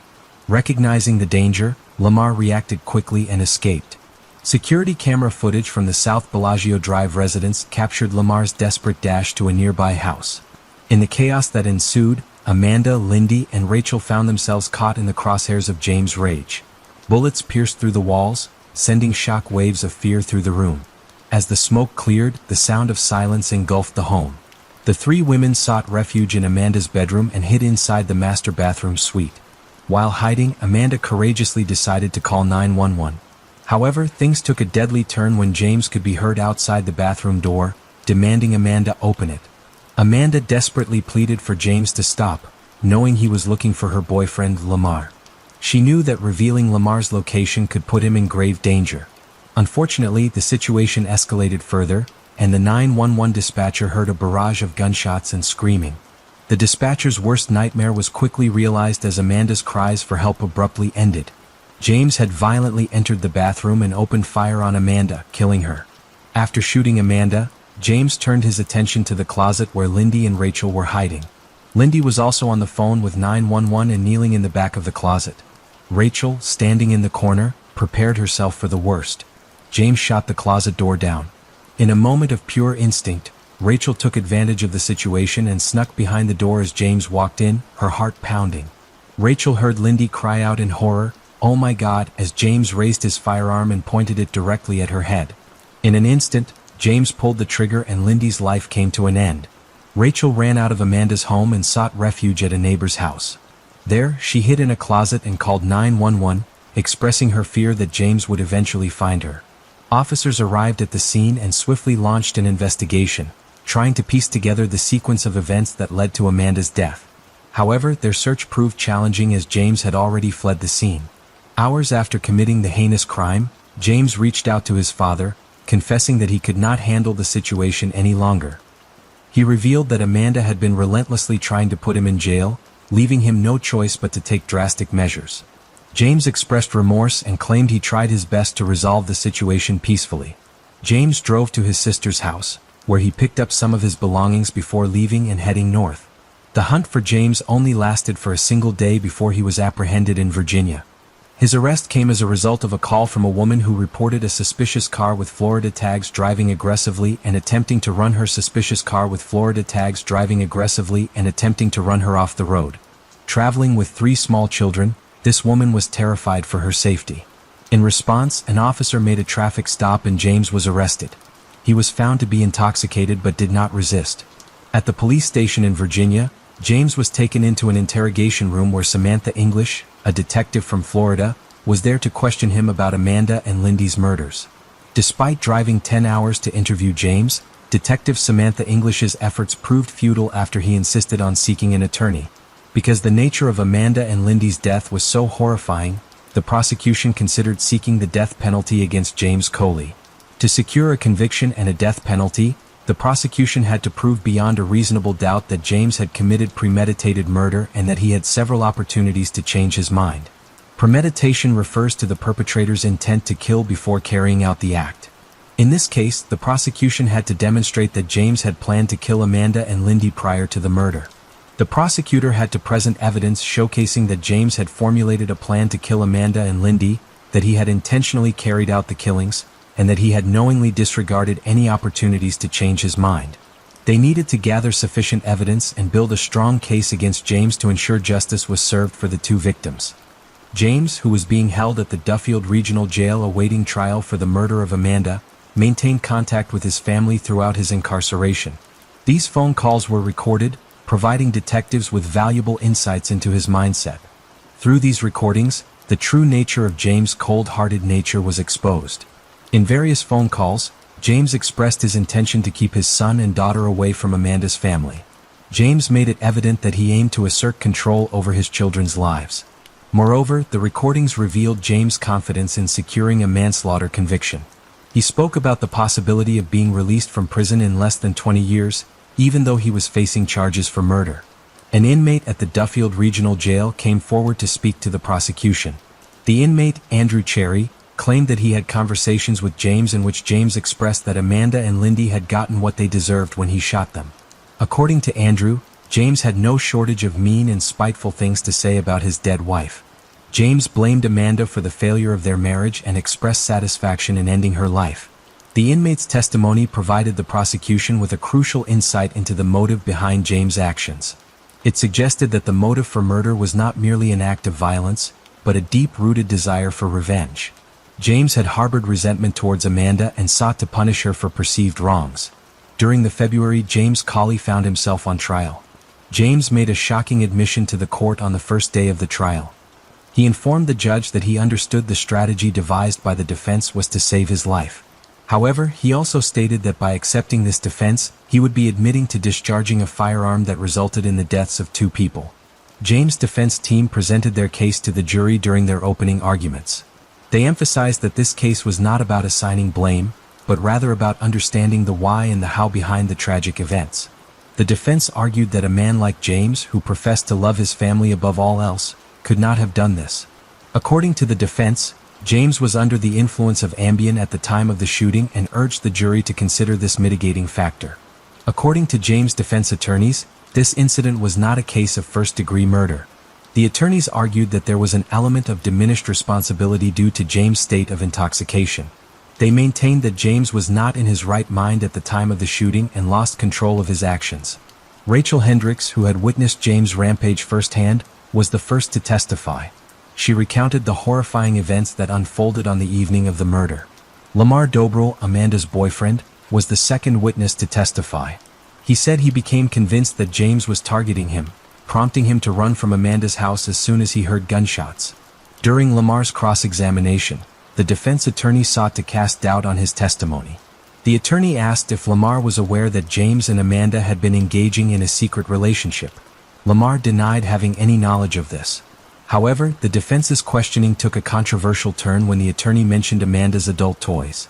The prosecution was outraged, feeling that the defense was attempting to tarnish Amanda's reputation and paint her as promiscuous.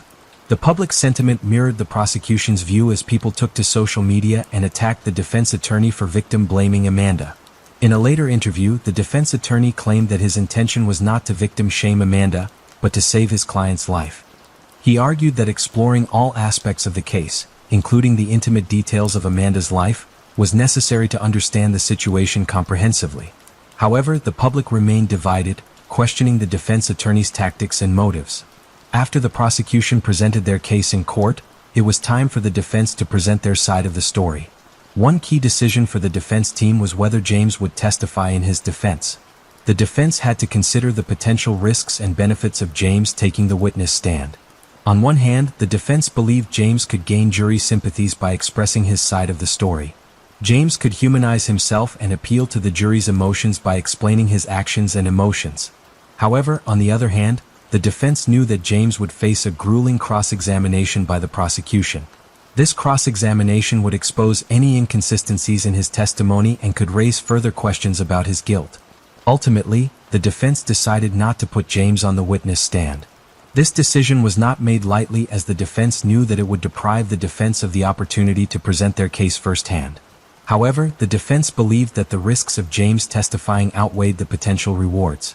Instead of calling James a witness, the defense decided to call Rhonda, James's sister. Rhonda's testimony played a significant role in the defense's strategy. The defense aimed to show that while James was trying to salvage his marriage, Amanda was already seeking a divorce.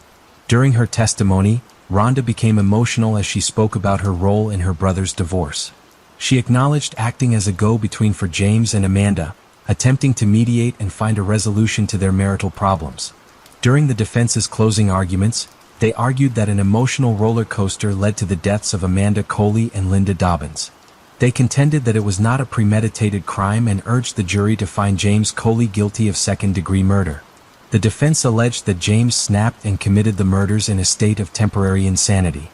However, the prosecution presented a different theory during their closing arguments.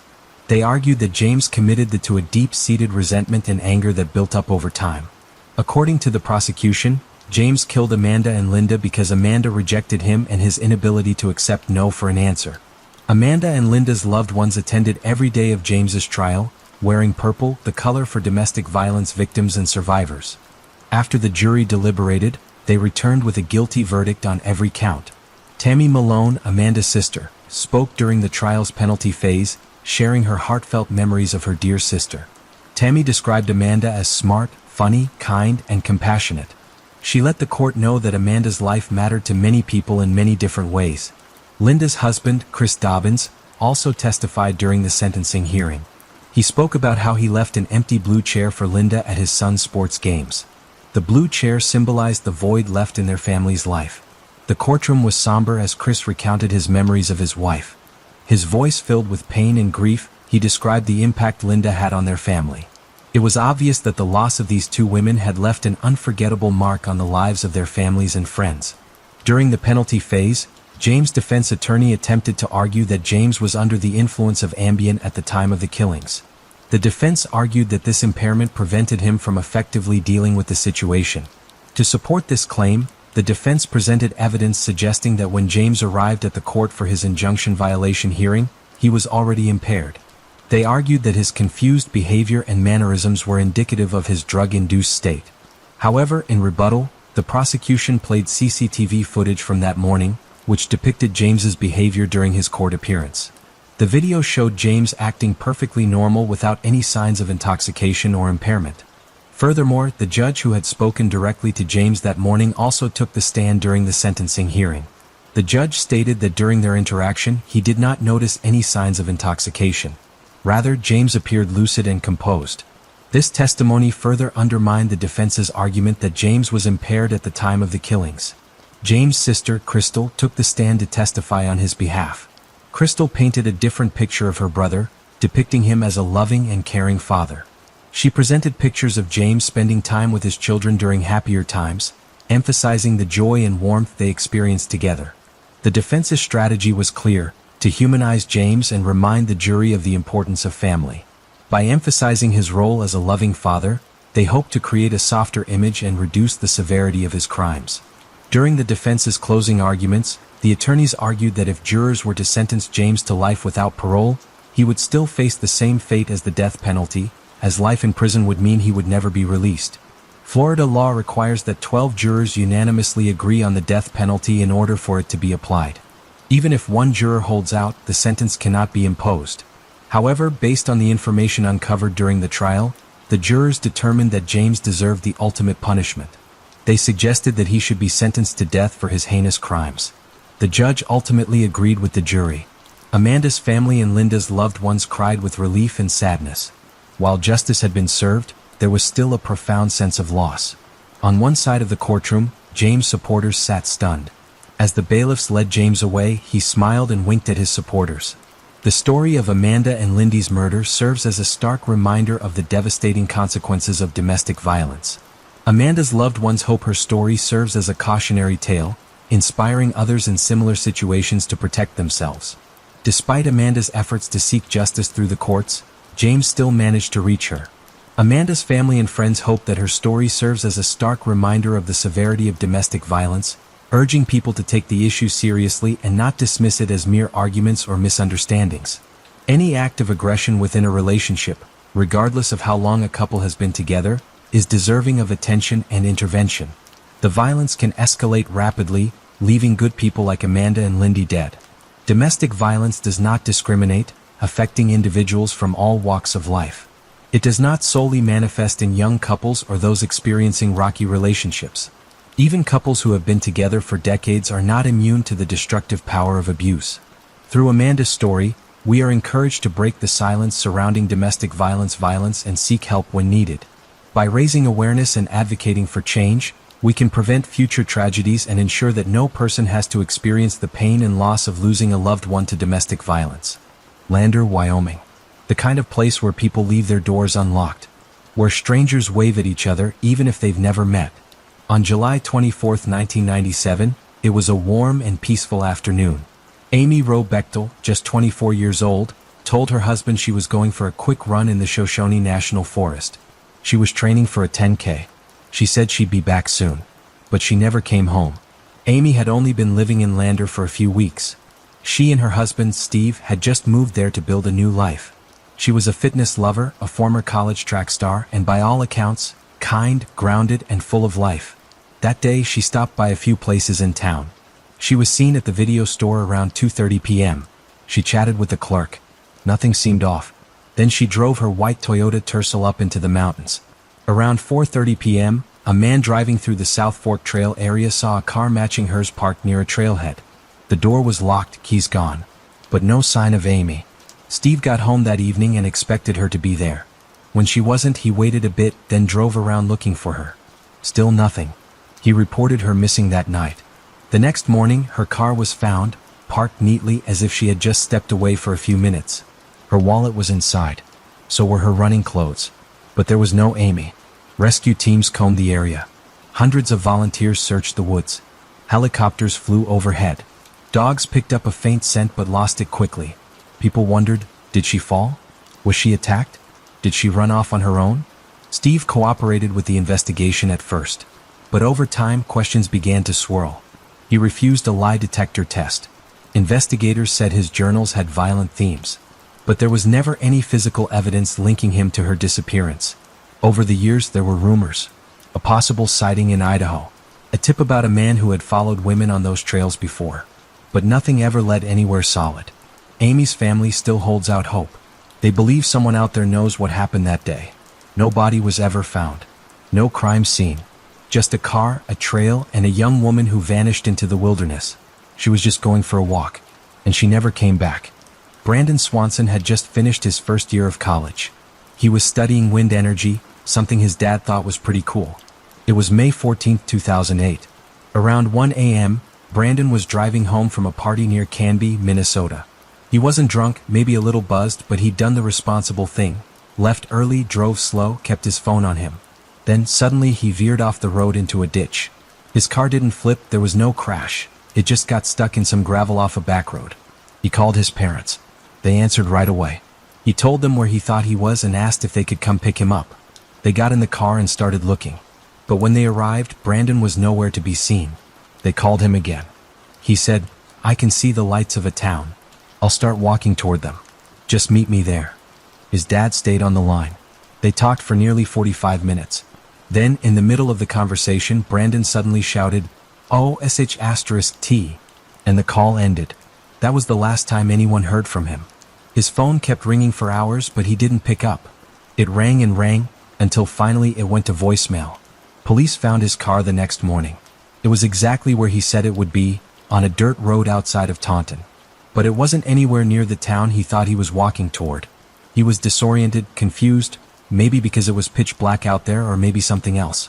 Search dogs traced his scent down the road, across a field, and to the edge of a riverbank. Then the trail disappeared. People assumed he'd fallen in and drowned. But divers found nothing. No clothes. No phone. No body. And here's the thing. His phone kept pinging towers for another 2 days. Some believe Brandon might have tried to hide. From someone or something. Others think he walked for miles, got lost in a farm field, or collapsed from exhaustion. But there were no signs of a struggle. No evidence of foul play. Just a lost college student trying to get home, talking to his dad on the phone the whole time. And then silence. Every year, on the anniversary of his disappearance, his parents still talk about that final phone call. How normal he sounded. How calm. How close he seemed. He was right there on the phone. And then he was gone. Faith Hedgepeth was 19 years old. A student at the University of North Carolina at Chapel Hill, she had dreams of becoming a pediatrician. Her smile lit up rooms. Her family described her as someone who always wanted to help, who always believed in the good in people. She was part of the Holly-Wasaponi Native American tribe, and proud of her heritage. Her life was moving forward, full of potential. Until one September night in 2012. Faith lived with her friend Karina Rosario in an off-campus apartment. On the night of September 6th, the two of them went out to a local bar. Nothing unusual. They were home by 3 a.m. Sometime after that, something terrible happened. At 11 a.m. the next morning, Karina returned to their apartment after spending the night out. She found Faith dead in her bedroom, beaten, brutally attacked. The scene was horrifying. There was blood everywhere. Faith had been bludgeoned with an empty liquor bottle. And next to her body was a handwritten note that read, "I'm not stupid, jealous. No forced entry. Nothing stolen. Just rage." The case shook the entire UNC campus. But despite DNA being found at the scene, police couldn't match it to anyone. For 9 years the case went cold. Her family kept pushing. Her dad gave interviews, always saying he felt like someone close to Faith knew the truth. And finally, in 2021, police made an arrest. Miguel Enrique Salguero Olivares, a man who had been seen at the same bar as Faith the night she died. He wasn't a student. He had no connection to her family. But police had his DNA on file from a 2020 DUI arrest, and it matched the evidence found in Faith's apartment. Miguel was 28 years old when they arrested him. He was charged with first-degree murder. As of now, he is still awaiting trial and has not yet been convicted, but the DNA evidence is strong. Faith's family finally feels like they're getting closer to justice. But the question still lingers, why? She didn't know him. She didn't owe him anything. She was just being herself, trusting, open, kind. And that kindness may have cost her everything. Faith Hedgepeth was just 19. She just wanted to help. Sian O'Callaghan was 22 years old, living in Swindon, England. She worked at a hair salon and had a close group of friends. She loved music, loved dancing. Just a young woman trying to figure out her life like so many others her age. On the night of March 18, 2011, Sian went out with friends to a local nightclub called Suju. She texted her boyfriend around 2:50 a.m. and then left the club alone to walk home. She never made it. Her boyfriend reported her missing later that morning when he realized she hadn't returned. At first, police didn't know what to make of it. There was no sign of a struggle, no CCTV showing anything clearly. But then her phone pinged off a cell tower in a rural forested area about 15 miles outside the city. That didn't make sense. Sian didn't drive. She didn't know anyone who lived near there. The area was isolated, remote. Police started tracking vehicle data from nearby roads. It led them to one man, Christopher Hallowell, a local taxi driver. They pulled him in for questioning and something strange happened.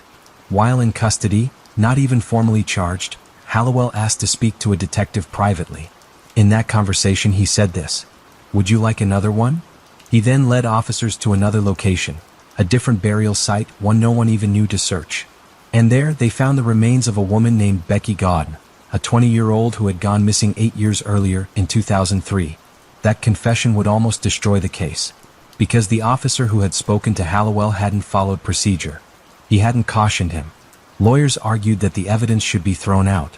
In the end, Hallowell was still convicted of Sian's murder and later Becky's too. He was sentenced to life in prison without the possibility of parole.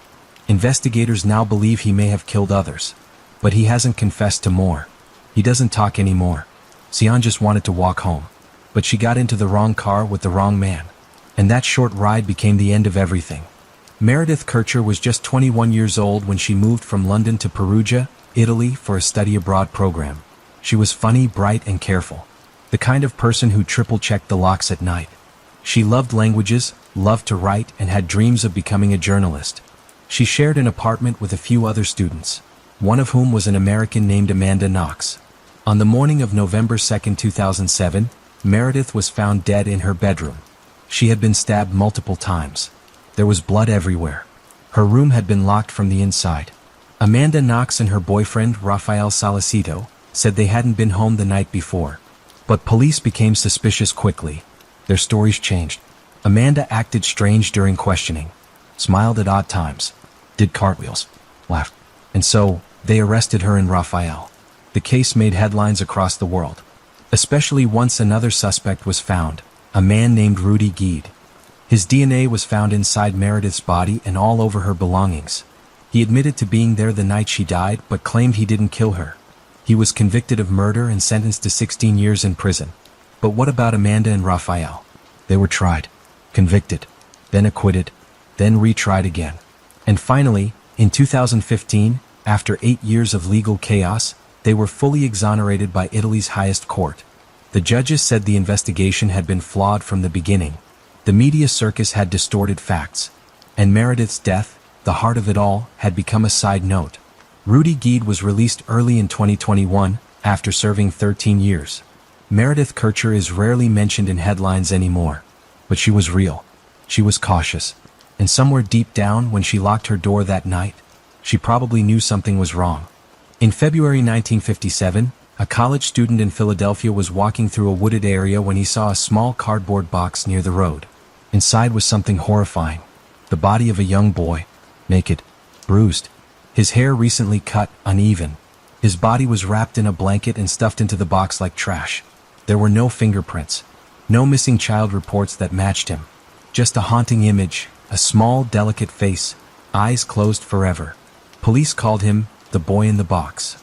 They tried everything. Posters, flyers, TV appeals. Thousands of leads came in. None went anywhere. For decades, his identity was unknown. Some believed he had been abused by a foster family. Others thought he'd been abandoned. But no one ever came forward. Until 2022. Through genetic genealogy, investigators finally found a match. The boy's name was Joseph Augustus Sorelli. He had been born in 1953 in West Philadelphia. His parents never reported him missing. Both had since died.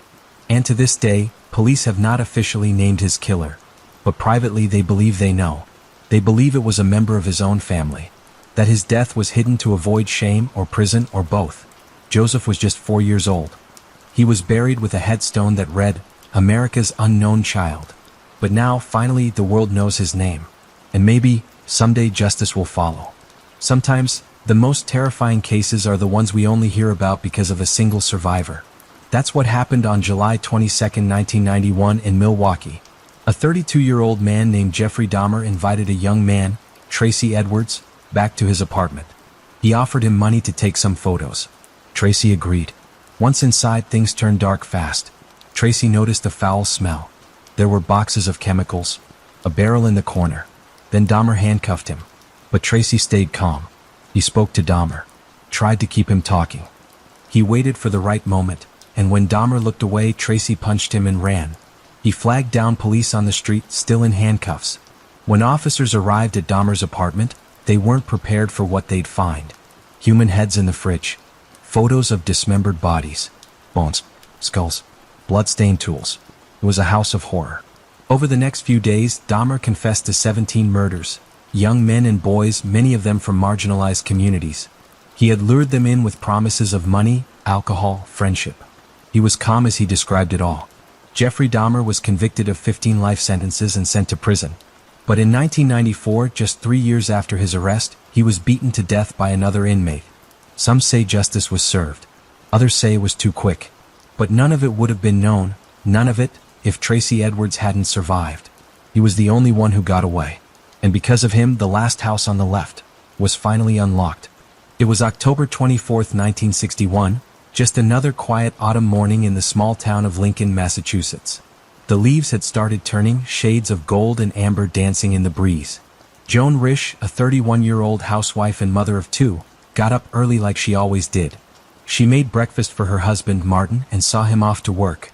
She dressed their 2 children, took care of some chores, and later in the morning, dropped her son David at a neighbor's house. Then, around 11 a.m., she returned home with her 4-year-old daughter, Lillian. Nothing about the morning stood out. It was just an ordinary day. But by that evening, everything would change, and Joan Risch would vanish without a trace.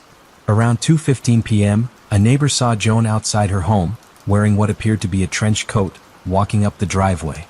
She seemed calm, carrying something red, possibly a book or a piece of fabric. It was the last confirmed sighting of her. Not long after, her daughter Lillian was found wandering around the yard by another neighbor. The neighbor brought the little girl home, assuming Joan would be inside. But no one answered the door. The house was oddly quiet. Later that evening, when Martin returned home from a business trip, he was greeted by a scene that was nothing short of chilling. There were smears of blood in the kitchen, on the walls, the floor, even the phone. The telephone handset was ripped from the wall and tossed into the wastebasket. A table had been overturned. Yet, strangely, nothing seemed to have been stolen. Her purse was untouched and her car was still in the driveway. But Joan was gone. The police were called immediately. They examined the scene and found blood matching Joan's type throughout the kitchen. There was even a trail leading to the driveway. Investigators later estimated that the amount of blood lost wasn't fatal, roughly half a pint. Still, the patterns were erratic. It looked like someone had moved around, possibly tried to clean up, or maybe staggered in confusion. There were no signs of forced entry, no footprints, no weapon, just confusion, and a sense that something deeply unsettling had happened in this otherwise peaceful suburban home. The town quickly banded together.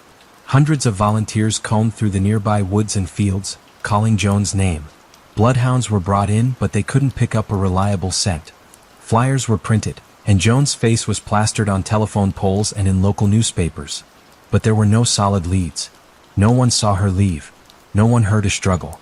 As police dug into Joan's life, they uncovered details that only deepened the mystery. Joan Risch wasn't just a housewife. Before settling into suburban life, she had worked in publishing in New York City. By all accounts, she was intelligent, organized, and ambitious. She'd even told friends she was working on a manuscript in her spare time. Then came the most curious detail of all. In the weeks leading up to her disappearance, Joan had checked out more than 24 books from the library. Many were true crime stories, and one of them was about a woman who had faked her own disappearance by staging a bloody crime scene. This sent theories swirling. Had Joan deliberately staged her disappearance, inspired by the books she'd read? Had she grown discontent with her suburban life and decided to start over somewhere else? It's possible. But there were inconsistencies. For one, she left behind her children, whom she adored by all accounts. There was no known affair, no secret bank account, no sighting of her at bus stations or airports. If she had planned to leave, she did it with nothing more than the clothes on her back. Another theory was that Joan had suffered a head injury and wandered off in a state of confusion. A motorist later reported seeing a disoriented woman, barefoot and walking near Route 128, a few miles from Joan's home. That sighting was never confirmed, but it lingered in investigators' minds. If Joan had been injured, possibly while preparing lunch, cutting herself with a knife, maybe she'd panicked, tried to get help, and collapsed somewhere out of sight. But again, nothing was found. No body, no clothing, no further sightings. Then there were the rumors of a mysterious blue car seen idling in the Risch's driveway earlier that day. Several neighbors recalled it, but none could provide a license plate or a clear description of the driver. Was it a visitor? A repairman? Or someone with far darker intentions? Years passed and the case went cold. Martin Risch, Joan's husband, eventually moved away with their children. He remained adamant that Joan would never have left willingly, that something had happened to her that day, something terrible. In the decades since, Joan Risch's disappearance has remained one of the most baffling missing person cases in Massachusetts history. No confirmed trace of her was ever found. No solid suspect ever emerged. The kitchen blood, the library books, the trench coat in the driveway, all pieces of a puzzle that never quite fit. And maybe that's what makes this case so haunting. Joan was a real person. A mother. A wife. A neighbor. She baked cookies, read bedtime stories, walked her children to the park. She had dreams and fears and routines just like any of us. And then, one ordinary afternoon, she was gone. On June 8, 1989, the body of Cindy James was found in the yard behind an abandoned house in Richmond, British Columbia. She was 44 years old. Her hands and feet were bound behind her back, a black nylon stocking tied tightly around her neck. She was fully clothed, her body oddly positioned, and her shoes were missing. At first glance, it seemed clear. Cindy James had been murdered. But then came the autopsy. To the shock of nearly everyone, her family, her friends, even the investigators, the cause of death wasn't strangulation. It was an overdose. Cindy had died from a lethal combination of morphine and other sedatives. And yet, somehow, she had managed to tie her own hands and feet behind her back, walk over 100 feet across rocky terrain, and lie down to die. It didn't make sense. But for those who knew Cindy's story, the strange ending was just one final twist in a case that had baffled people for nearly 7 years. Cindy James was a nurse by profession. She was bright, compassionate, and well-liked. In 1982, just after a difficult divorce, she began telling friends and family that someone was stalking her. She would receive anonymous phone calls, threatening notes, and hear voices outside her home at night. Sometimes, she said, the voice would just whisper her name. Before long, the threats escalated. Her porch lights were smashed. Her phone lines were cut. Dead cats were left in her yard, and on one occasion, someone broke into her house and slashed her pillow. She went to the police, and at first they took her seriously. Investigators came and went, but they could never find a suspect. There were no fingerprints. No witnesses. The phone calls couldn't be traced as they were always too short. Then things took a darker turn. Cindy was found one night, unconscious in her garage, a nylon stocking wrapped around her neck and her hands and feet bound. She told police someone had attacked her and knocked her out. But again, there were no signs of forced entry. No one saw anything. This happened more than once. In fact, over the next several years, Cindy would report nearly 100 separate incidents, break-ins, attacks, threatening messages. She even moved houses several times, changed her last name, and hired a private investigator. That private investigator, Ozzy Cabin, didn't think Cindy was imagining things. He once camped outside her house and heard strange noises, tapping on windows, soft footsteps, but never caught anyone in the act. On another occasion, he found her semi-conscious in her basement, a needle mark in her arm and a note pinned to her hand that said, "You are dead meat." Despite this, the police began to grow skeptical. They started to believe that Cindy was fabricating the attacks herself. They theorized she was suffering from mental illness, perhaps dissociative identity disorder or severe trauma from her past. But her friends and family insisted that she was not delusional. She was terrified, they said. And no one could explain how she could have hurt herself in the way she had. Even her ex-husband, Dr. Roy Makepeace, a psychiatrist, believed the threats were real. He received some of the same anonymous calls. At one point, a voicemail was left on his answering machine with a voice hissing, "Cindy, dead meat soon."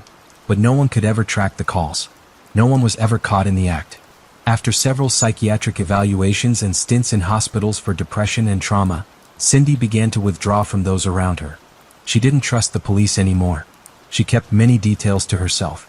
And then, in May of 1989, she disappeared. Her car was found in a parking lot. There was blood on the driver's seat, and her personal items were scattered around. 2 weeks later, her body was discovered behind the old house. The final autopsy left everyone with more questions than answers. The drugs in her system were in such high doses that experts believed she wouldn't have had time to inject herself and then tie herself up before losing consciousness. But if someone else did it, how? And why was there no evidence of anyone else present? The Royal Canadian Mounted Police concluded that Cindy had taken her own life, that she'd staged her own death in a dramatic final act after years of self-inflicted abuse. But her family strongly disagreed. Her father, Otto Hack, said Cindy was terrified of dying, not suicidal. Her sister believed someone had been tormenting Cindy for years and had finally succeeded in killing her. Even decades later, the debate rages on. Some experts believe Cindy was suffering from a rare form of psychological distress, possibly a complex dissociative disorder that caused her to create an elaborate web of staged victimhood. Others believe she was a genuine victim of stalking and that the system failed to protect her. What remains is a story that feels like a ghost in the mist. There are facts but no answers. A woman died, slowly, painfully, over the course of 7 years. And the world still doesn't know whether she was running from someone else or from something inside herself. In the end, the question isn't just what happened to Cindy James. It's why no one could stop it, why no one could help her, and how, after so many cries for help, she still ended up dying alone, silent, bound, and surrounded by mystery.